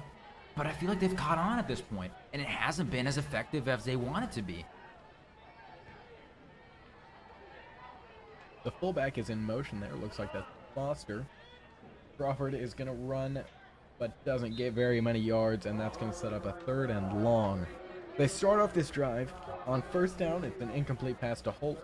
On second down, it's a short gain from Joel Crawford. What are you doing here on third? Are you going to try to pass it again? Yeah, I mean, I don't see any other option. We've tried the run on third down a lot, and I think it's only worked like one time out of like the 4 tries we've. So this is obviously a pass scenario. You're going to have Crawford back there for added protection. This has to be where O'Hara has to step up and make a big throw. And O'Hara is trying to step up and make a big throw, and Holden Maples will make a big catch. Depending on the spot, that may be a first down. And that's exactly what they're going to do. They're going to move the chains for the Crusaders. It's a great grab by Holden Maples. See it there on the replay. Just leaps up for it. Great connection between O'Hara and Maples. And finally, the Crusaders are able to capitalize on a third down situation and move the chains. So as May was shaken up, there's a lot of Joel Crawford, and a Joel Crawford run on that play, and he gets a nice gain of probably 6 or 7 there. So this drive has gone from being, very slow and kind of, it seems like these guys came out a little bit depressed, and all of a sudden the tempo is way up. Yeah, absolutely, and it's really been these runs by Crawford that have set the offense up so well. I mean, when you're able to make 6-7 yards on a first down carry, it gives you a lot of options on second down. Maybe you can go for a deeper pass. Maybe you secure the first down. Got a lot of choices to make. And O'Hara had a great choice there. It was Robert Smith, I believe. That's his first catch today, and they're going to move the chains once again. They're finally able to connect with Smith. He's a big-time player. He's got offers from Maryland. And, I mean, just a simple little route gets it done. And the catch after the carry gives them the extra yards they need for the first. And for the first time this half, Alex May will be coming in, but doesn't get a great gain on his first play back in. Seems like maybe no gain at all, and that'll set up a 2nd and 10. Yeah, I mean, it was a pretty predictable run. I mean, the Crusaders usually hit him with a first down run. Nothing surprising. And they're going to go with a short pass here. There were a lot of receivers over there. It looks like Will Taylor there, and they're going to get another first down. So 3 first downs in about the last 5 plays. Yeah, I really like that play. I mean, O'Hara had 2 options, and what they did there with the receivers is they kind of confused the defensive backs. I guess the solution to the third down conversion problem is just to not let it go to third down at all. Exactly. I mean, and that's really what's been haunting Jesuit, is that when they do get the third down, it's kind of difficult. It's like 3rd and 15. So, if they're able to just capitalize on the early downs, hey, we don't got to worry about 30 anymore. There's no pressure. We just keep going. So 1st and 10 here. It's going to be a fake to May. Another bootleg. And another incompletion off that bootleg. You know, really what we're seeing right now is run, pass, run, pass. It seems like they don't have pass plays back-to-back or run plays back-to-back. So I think that is probably the problem with those 3rd down. You've already shown them a run. You've already shown them a pass.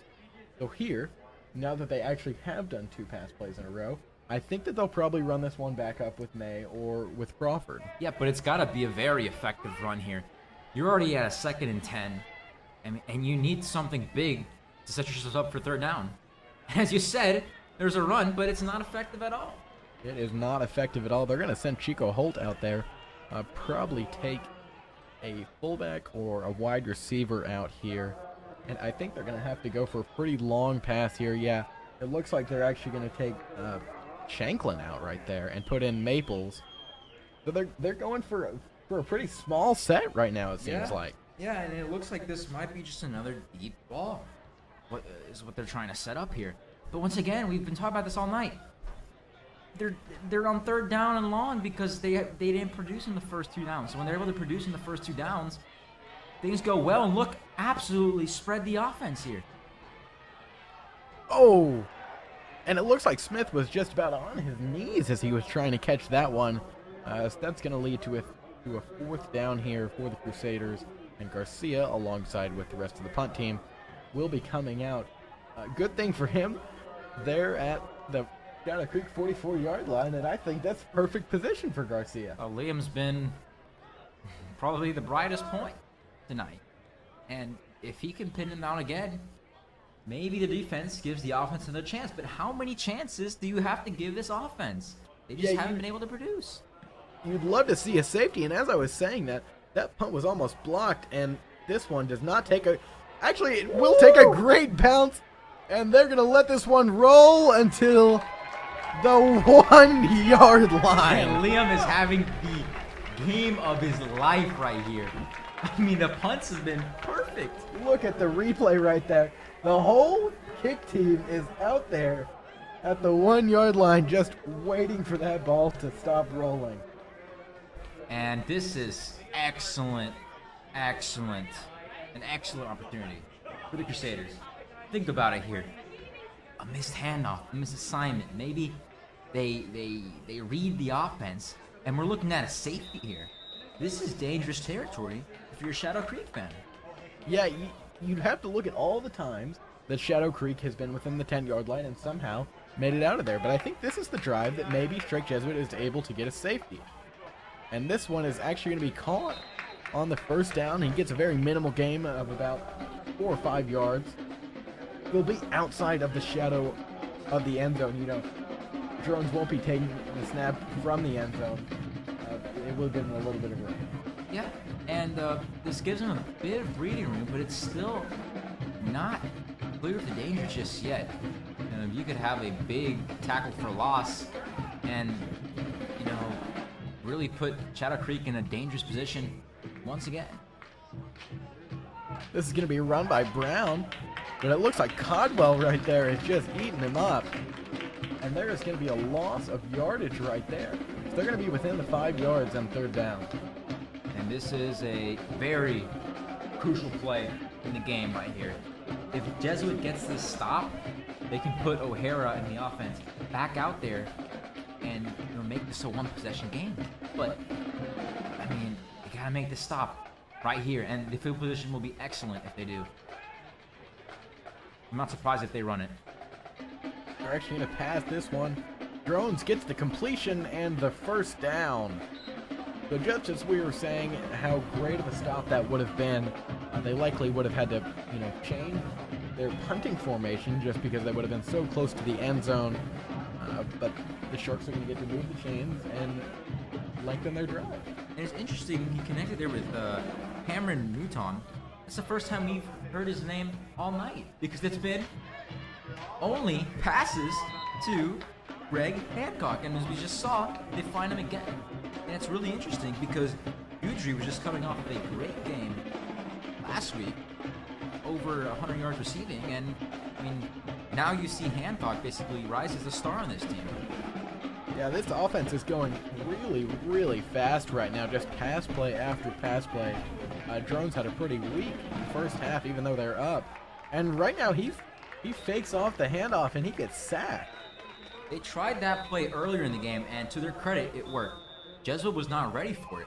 But this time, they're absolutely... They know exactly what he's going to do. So they just stuff him. They know it's a fake. They don't bite. The linebackers don't bite. They stay. They hold their ground.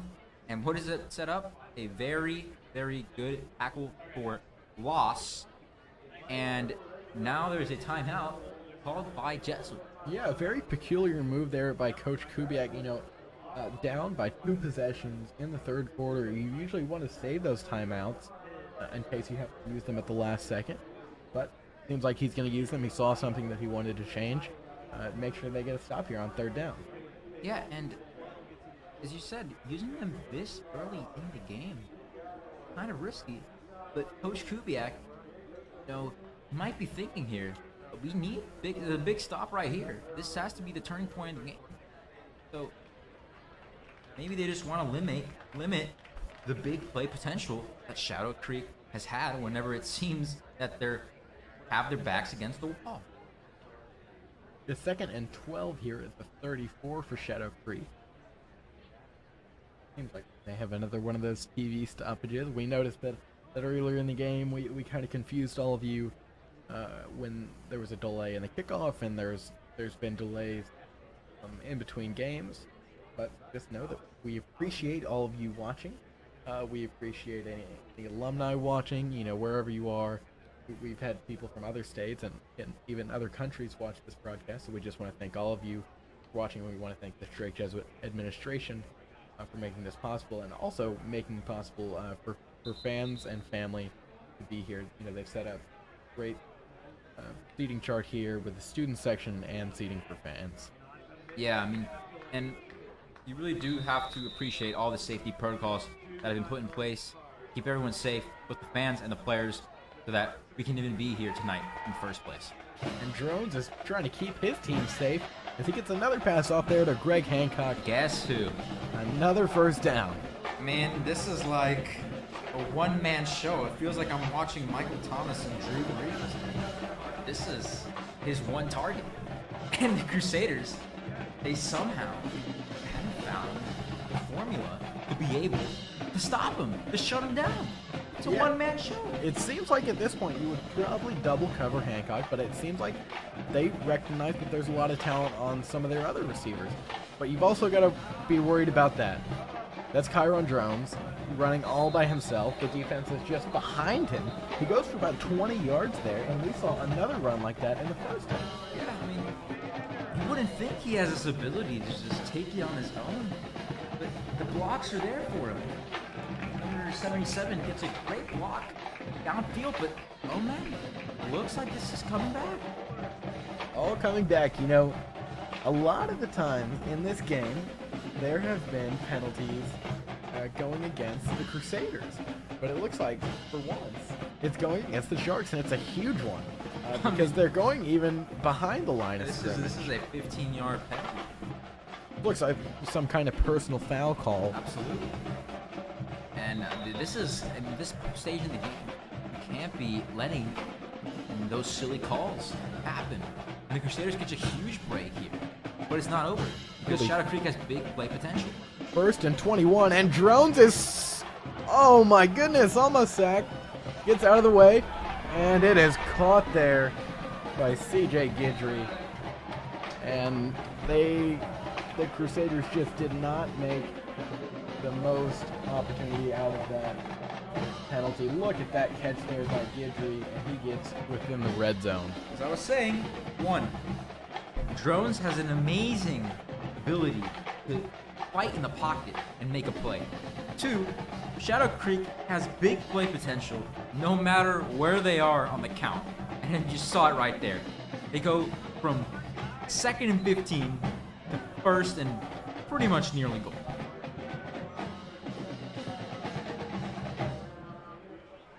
And in this stage of the game, you just can't be giving up those big plays. And that's exactly what they do. It's basically a lost play. He's scrambling fighting to keep the play alive, and he just throws it up, finds the open man, and it sets up 2nd and 8. And inside now the it's red zone. 2nd and 8 in the red zone within the 10 yards. And they get the sack like they almost did on that 1st and 21 play on the other side of the field. That's Jacob Syke, the Harvard-bound Crusader, in on the sack. He was all over drones, and this is going to bring in 3rd and long. Maybe the defense has another amazing red zone stop in them. Yeah, Gavin Stewart got a great stop in the first half. We'll see if he or maybe one of the other defensive backs, like Craig Royal, can get another one right here. 3rd and 16 on the 17-yard line. Keep your eye on Hancock. This is the #1 guy. And there's a flag thrown, and my goodness, what an amazing catch there by a receiver for Shadow Creek. It looks like that one is C.J. Guidry, but there is a flag. This is what I'm thinking. They never signaled for the touchdown.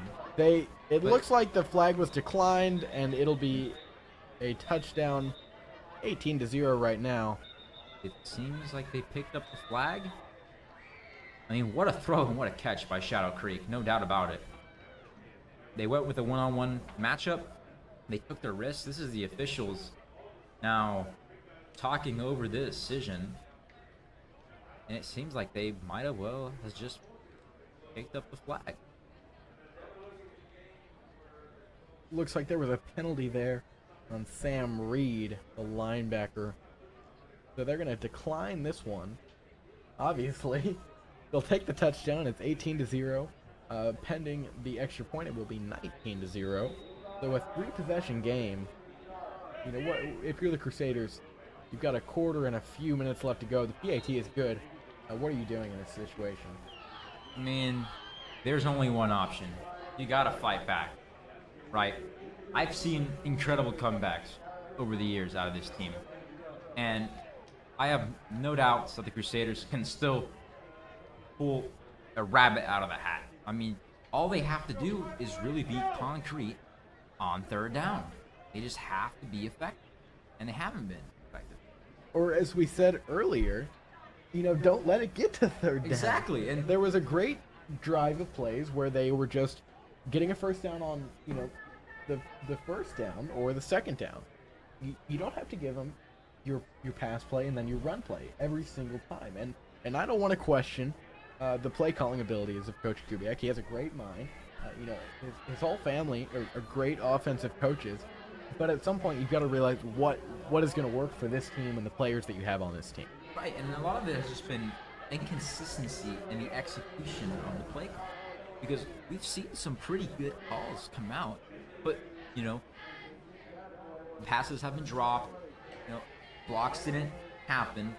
And so, really, you can draw it up on paper as well as you like, but it comes down to the individual players really making that play and making it work.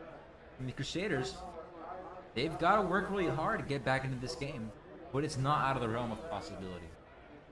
Yeah, they are going to have to work very hard, and I suppose that, you know, you get a few touchdowns, and actually you could get a combination of maybe 2 touchdowns and a field goal, tie this one up before the end of the 4th quarter. But you got to realize that you've got 14 minutes of football, 2 minutes in this quarter, and then 12 in the next quarter. So this offense is going to have to play fast for the whole rest of the game. Looks like the kick is ready.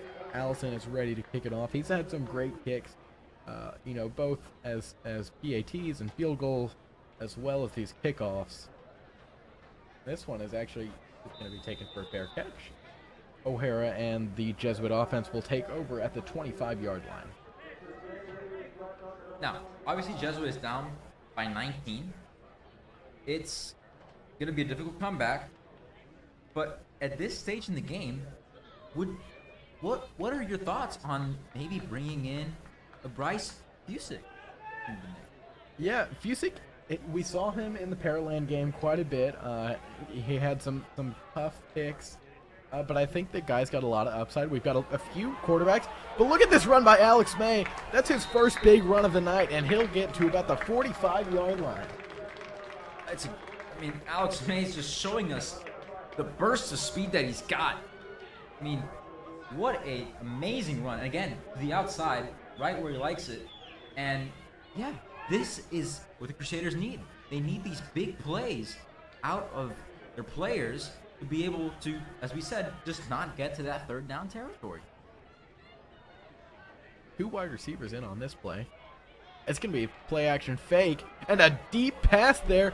Looks like this one's to Smith, and there was a lot of contact. No flag. My there was goodness. A lot of contact there. I don't know about that one from the officiating crew. A whole lot of contact by Jaden Smith there. Excuse me, Jaden Scott. There is a flag on the other side of the field, though. Near Connor O'Hara, I think this may be a holding on the offense. It looks like the Jesuit offense is going to be moving up. I think it was an offsides. A 15-yard penalty, actually. 15 could be illegal use of the hands to the face. That's the only thing that comes to mind right now. Obviously, I didn't see what the call was from here, but this is what the Crusaders need to capitalize on. Mistakes from their opponent. So they're at the 38-yard line. They've only got 38 yards to go. This is the drive that if you're going to get a touchdown, you've got to get it now. Absolutely. Another run by May here. It had a big hit there, about 5 yards into the carry, and it looks like they'll set up a 2nd and 5 here within the 35-yard line. And I like this drive from Jesuit. It's fast. It has a lot of tempo to it. It feels like things are starting to gel together. Maybe this is where the Crusaders rediscover who they are as an offense, and they get back into this game. Well, they're sure going to have to, I'll tell you that. Looks like Taylor and Smith are on the same side on this play, but they're going to run it again with May, and it will set up a 3rd and short here. The dreaded 3rd down. But this time, Jesuit has a very good shot at converting it. 3rd and 2, I'm not surprised if they sub in someone like Crawford and punch it in. Looks like May's going to stay out there. May's going to stay out there. I believe they put in another wide receiver. Looks like Jake Foster came off. Interesting, because you'd think they'd want to have the fullback if they want to punch this in. But they might opt for another play action and go for a pass. Looks like a 3rd tight end. It's going to be another play action pass. A lot of pressure there. May gets the reception. Just can't get anything. It'll be a loss of yards. And I think they're going to keep O'Hara and the offense out here. I mean, they have to. You're down by 19. And this Maybe the clock is going to expire on them. They only have 10 seconds left. They're going to have to hurry up, and it looks like they're just going to let the clock run out. Big 4th down coming up for Jesuit. This is a great opportunity to score, but as we said, that is the end of the 3rd quarter. Shadow Creek continues to lead 19-0, and we will be right back with the 4th quarter action just shortly.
And we are back. 12 minutes left to go in this game. Shadow Creek is ahead 19-0. 4th and 7 here for the Crusaders. A very crucial play. O'Hara is going to throw it out deep. A little bit more contact, but he just underthrew that one. Incomplete to Will Taylor there, and that may just, you know, you never want to say never on these high school football games because we've seen a lot of crazy things, but 3 possessions down, a quarter left to go. Obviously, this team is going to have to come up with turnovers, right? Yeah, it's going to have to come down to a pick 6 or something. Maybe a scoop and score. Something, some miracle has to occur. Because right now, the offense is not producing the scoring that they would have hoped for. The drones out there again with the offense, but I would say that the big star tonight has been Kelvin Brown. Kelvin Brown's put up more than 200 yards. The run defense from the Crusaders just hasn't been the best tonight, but somebody else that we've been calling the name of a lot today is Greg Hancock. He stepped up for this team big time. You know, he wasn't too big of a factor last week in their loss. But, I mean, this week, it seems like it's the only receiver that Drones has been able to connect with. The rest have just dropped every single pass he's thrown to him. Drones is going to hand this one off to Brown, but what a great play there by the defensive line. It looks like he was wrapped up by number 33. It would be Steven Shields. Yep, and I think Dylan Foltz also gets in on the action as well. So good teamwork there by the defense. A lot of guys were in on that stop. And, I mean, for Shadow Creek, their objective is clear. Just chew this clock down and make sure it hits 0. And he's going to hand this one off to Pascal. Pascal breaks a tackle and gets hit down by the legs. It's going to be a 3rd and short here at about the 41-yard line. Yeah, but I think Craig Royal is a bit slow to get up there. Looks like he took a big hit to the knees. Yeah, that was a rough ending to that play. It's a 3rd and 1 here at the 41. If Drake Jesuit can come up with a stop here, I think their hopes are still alive. And maybe even if they don't, you know, you never know what's going to happen. They could give up a touchdown in this drive and maybe still come in. Exactly. It's not over till the clock hits 0. But for now, they got to make the stop, and it's not going to happen. First down there for Brown. I mean, stopping Brown has been such a headache tonight. He has just been tremendous on the ground, and I think teams going forward looking at this film are going to have to start prepping for him and for Hancock. Yeah, tremendous is a pretty good word to use. The run defense for the Crusaders is just got to step their game up. They've got a lot of tough games to go. That's something you've got to work on halfway through the season, you know. Another big run here, and he's going to take it all the way to the 10-yard line. Kelvin Brown. I mean, he's doing it all. I mean, how many yards do you think he's got so far tonight? Man, the last count I had, he had about 220. I would assume it's quite a bit more than that. Just look at that. All the defenders behind him, that's really inexcusable. Yeah, and I think there's going to be a lot of film study this week for the Crusaders leading up to their next game, because a lot of mistakes have just come from how they've set up to defend. But just as I say that, a really big stop there. Jacob Syke in on the tackle, as well as Dylan Foltz. Yeah, Foltz, Conwell, and Syke have all had really strong games tonight. You know, it hasn't been the best defensive game, but I would say that those 3 guys have really showed what they can do. Yeah, they've made a couple of key stops, key tackles for loss. Obviously, it hasn't helped all that much in the long scheme of things, but they've been able to pressure Drones tonight, and I think they've been a big reason why Drones hasn't been able to pop off like we were used to him doing so in the 5A. Yeah, that transition from 5A to 6A is no joke. These guys are probably going to get their first win through 3 games. They've had a bye week more than once since the season has started. But Drones has got a whole lot longer to go if he wants to end up in AT&T Stadium in December. And he's going to run this one, and it looks like he's going to run it in for a touchdown and make this game 25-0 with just about 8 minutes left to go in the game. That's a really intelligent play there by Drones, right?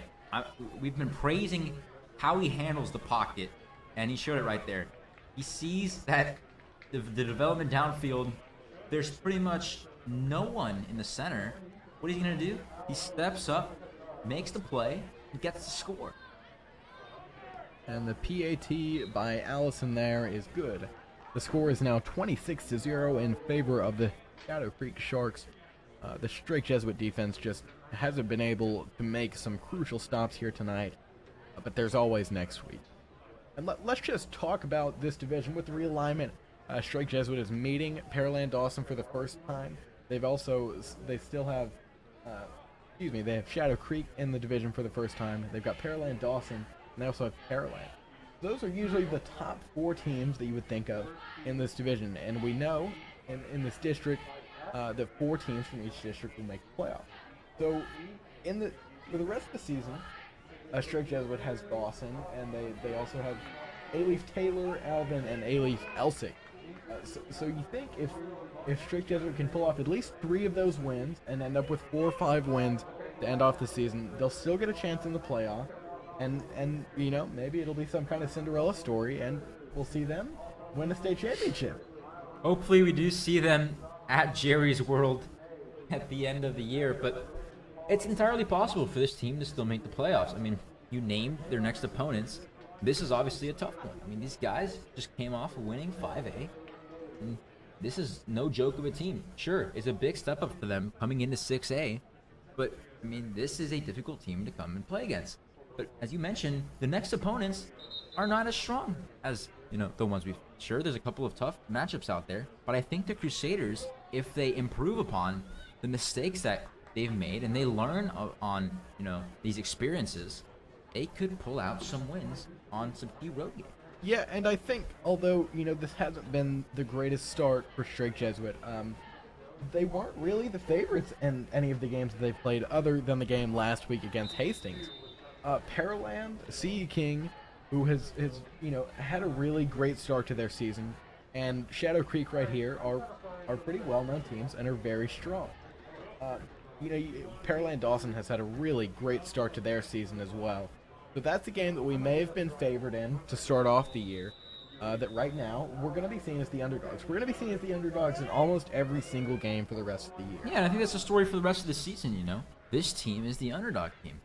The expectations are going to be low for them. They're obviously not going to be expected to win against some of these big schools, but this is where they have to step up and prove them wrong. They got to show that they're made of better quality and that they can step up to the challenge and win these key games.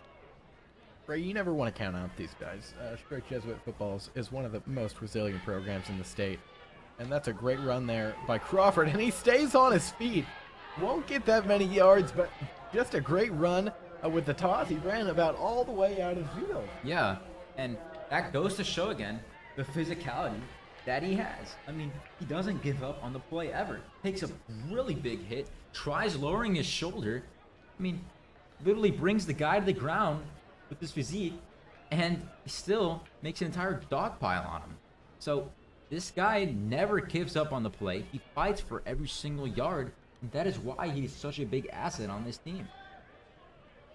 O'Hara is going to complete a pass here to Robert Smith, and that one's going to be very close to a first down. It's going to set up a 3rd and short here. Smith has just not been able to get it going.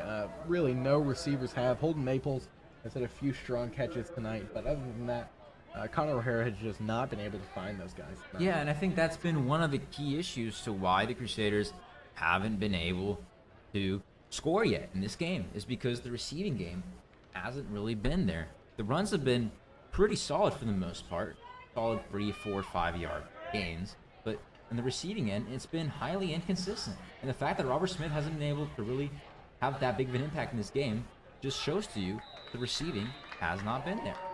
And that's kind of a shocker play right there. They're actually going to run with the fullback. That's the first time that we've seen a play like this tonight.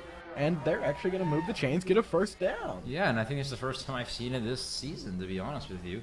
They don't really utilize that fullback dive a lot, but this time it completely throws Shadow Creek off guard, and it's able to move the chains. So right now, you're 26 points behind in the fourth quarter. They've been running a lot. Do you think that they're going to give a chance for O'Hara to just go out there and make some big throws and either try to get this game, back within reach, or just see what he can do out there? I mean, yeah, you kind of have to force O'Hara to start, making throws. You got to start spreading out this offense. You can't crutch on, making these 3, 4, 5-yard runs when you're down by 26 and you're just chewing up your own clock. The clock is the biggest enemy right now, and O'Hara's just got to start stepping up, making big-time throws to move the chains even further. Well, he's going to hand it off there again for a short gain. Looks like that'll set up a 3rd and 1 or 3rd and 2. O'Hara's going to talk over there with Coach Kubiak again. What do you think going into this next game with Dawson? What do you think O'Hara and Coach Kubiak are going to focus on with the passing game? Well, I mean, I feel like they were able to open up the pass tonight. I just feel like there was a couple of missed throws and a couple of missed opportunities to make a big play. And a tipped pass there by Shadow Creek. And we don't want to discount that defense at all either. We want to, Connor O'Hara is a great quarterback. This has just been an amazing defense on the other side. Yeah, I mean, the defense has been lights out. They've shut down pretty much every single route, and they've left O'Hara no choice sometimes but to just scramble and make some sort of desperate throw. Now, I will say, sometimes he relies too much on that first read, He doesn't scan the field for the rest of the play. He's going there no matter what, even if it's open or not. You see, he didn't even check to see. Yeah, 4th and 4 here. Oh, almost completed there. Just amazing play by the defensive backs all night. That was Jewett trying to make the catch there. So I praise Coach Kubiak and the offensive coordinators for going on 4th down and just letting these guys get some more reps in. Unfortunately, it's going to go to the other side, and Kyron Drones will get to go out there for another drive. And I think that play really shows to you, you asked me, what do they have to improve upon? I mean, Jewett is open. The play works, right? They get their guy where they want him. They get him in that first down situation. He's just not able to haul it in. So it's just simply the execution that is really haunting the Crusaders. I mean, and that's just something that comes down to the individual players. So, I mean, what can you do to improve on it? I mean, there's really not much that, tactically wise, that they can do to improve. It just comes down to if they're making these catches. Yeah, I noticed that there was a lot of noise in the visiting sideline as Shadow Creek came out on this drive, and it's actually because Kyron Drones did not come out for this drive. It's actually the sophomore quarterback, Duke Butler. You'd love to see underclassmen guys like that get some reps in late in a game like this with a big lead. Yeah, this is the time to develop these guys. These guys are your future for your team. I mean, this game's pretty much said and done. But yeah, this is a great opportunity for him to get some reps with the varsity team and to show the coach that he is the next starter for the team down the line. Yeah, Drones is just about the only quarterback that Shadow Creek has known since their varsity football program started. So they're trying to figure out who their next quarterback, and they had another guy in last week when Drones was out. But, maybe this guy, Duke Butler, will get a chance to lead one of the biggest teams in the state. And right now, that's going to be Dylan Campbell. There was a running back by the name of Dylan Campbell last year. He graduated last year. One of the all-time great Strake Jesuit football players has now gone on to play baseball at the University of Texas. He actually hit a very impressive home run a couple of days ago for the Longhorns. So I guess he just couldn't get enough of high school football and somehow made his way back to Clay Stadium. I mean, this guy's a pretty solid runner, too. Not gonna lie. Obviously, it's not Kelvin Brown. He's done for the night. He's already overdone his duty. But, I mean, these are two solid younger guys who are the future of this team. Yeah, Dylan Campbell just, oh my goodness.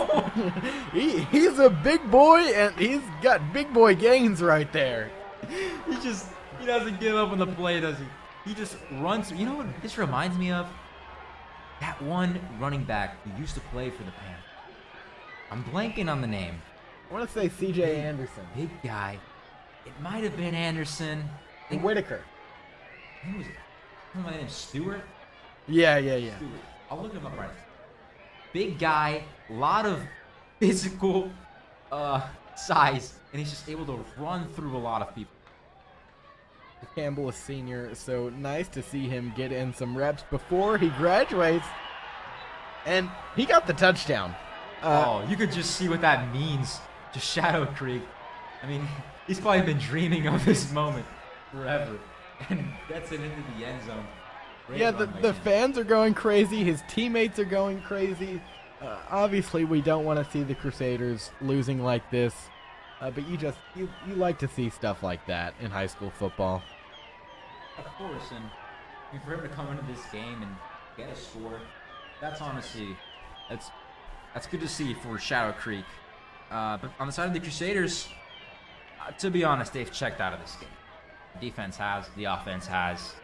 I mean, you can just see it on everyone's faces. It's they want this clock to hit 0. They just want to go into the locker room, go back to the drawing board, and focus on the next game.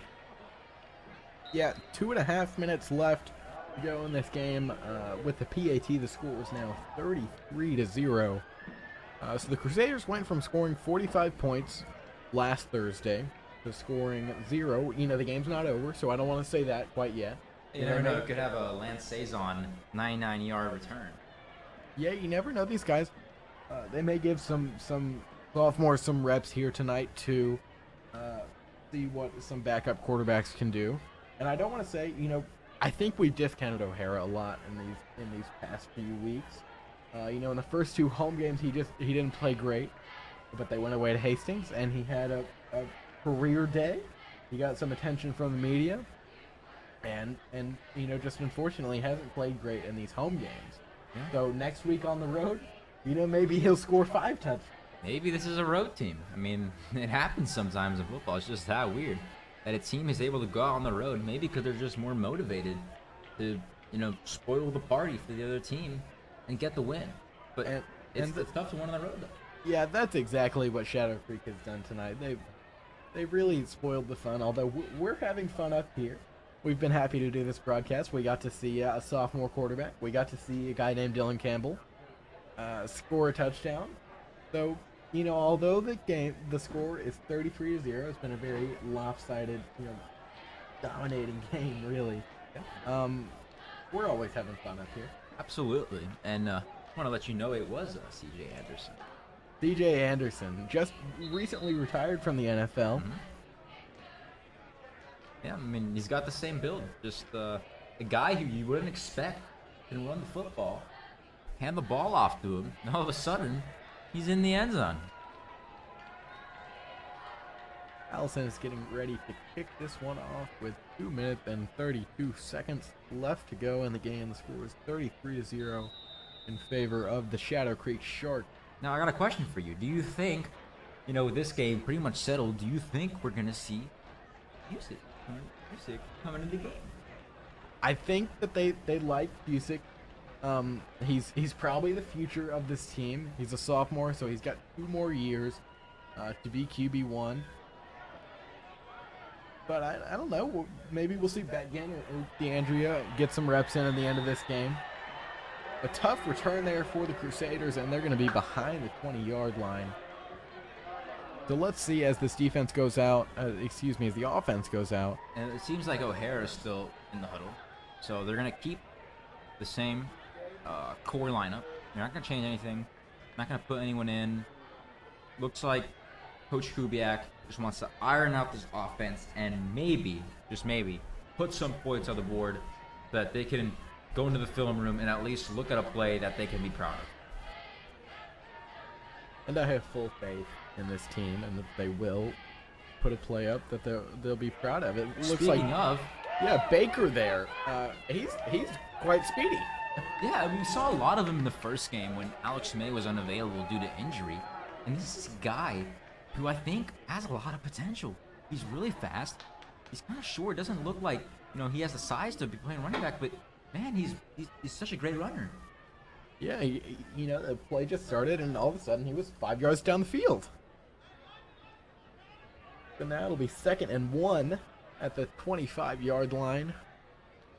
This one is going to be another run for Jackson Baker, and he'll get the first down. Move the chains for the Crusaders. So a nice little drive here to end the game. It took a big hit there too, but he's able to move the chains, as you said. And now the Crusaders might be looking at a scoring drive. Let's see if they keep it up. I mean, this entire game, it looked like a lot of their drives had tempo to them. It looked like they were promising. And then when they get past the 50-yard line into the opponent's territory, it seemed like things just fell apart. Now 1st and 10 here at the 29-yard line. Baker still in. It's going to be a toss to him. Oh, he takes another big hit. That was number 66 right there. Osiris Jackson who came in with the hit, but another good gain. Jackson Baker has proved to be really beneficial to the Crusaders right now. It seems like this program is running back university. I mean, look at all the great runners that we've been able to produce over the years. This is incredible. You never know. Jackson Baker, we talk about Alex May, we talk about Joel Crawford, but maybe Jackson Baker is the next legendary Strike Jesuit player. It could be. I mean, and he's showing it here tonight, and he's still got, time to prove that he might be the next guy. He's got 30 seconds left to go in this game. They're going to run with the fullback there. That's Jake Foster. Another interesting play call. They usually don't use the fullback to run, and in this case, it throws off Shadow Creek again, and you start thinking maybe they should have used that more in the game. Yeah, it looks like that play is going to end the game with just about 5 seconds left. It doesn't look like Coach Kubiak has drawn up another play. And right now, as the buzzer goes off, this game will end. Shadow Creek with a resounding, dominating win, 33-0. Strike Jesuit has a lot to work on, but I think that we can't come in here and just bash them all night. I think they had a lot of strong points, and next week when they're playing a team that isn't as dominant and isn't just known for having such a great defense, maybe they'll come in and have a great week. Yeah, I think there's a lot of positive things to take from this game. I mean, as I said, they were very close to coming to score, but they just weren't able to capitalize on 3rd down and make it happen. Now, I think, this is a good reality game, right? You come off of a great win, and you're feeling really good about yourself, but you've got to come down to the reality. You've got to come next week and work harder for a more difficult opponent, and I think this game exposed a lot of the weaknesses that might still be in the team, and hopefully they can go to the drawing board during the week and iron them out so that way for the rest of the season, they have something to work with that they can actually, win on. Yeah, well, Strike Jesuit has Pearland Dawson next week at the Rig. That's an away game. Unfortunately, just due to COVID precautions and other technical issues outside of our control, we will not be broadcasting next week, but we'll make sure to keep you updated on all of our social media pages, and we will be back in 2 weeks. So until then, I'm Will Turboff, that's Diego Sanchez, and we are Crusader Sports Network. Thank you. I just hope he remembers.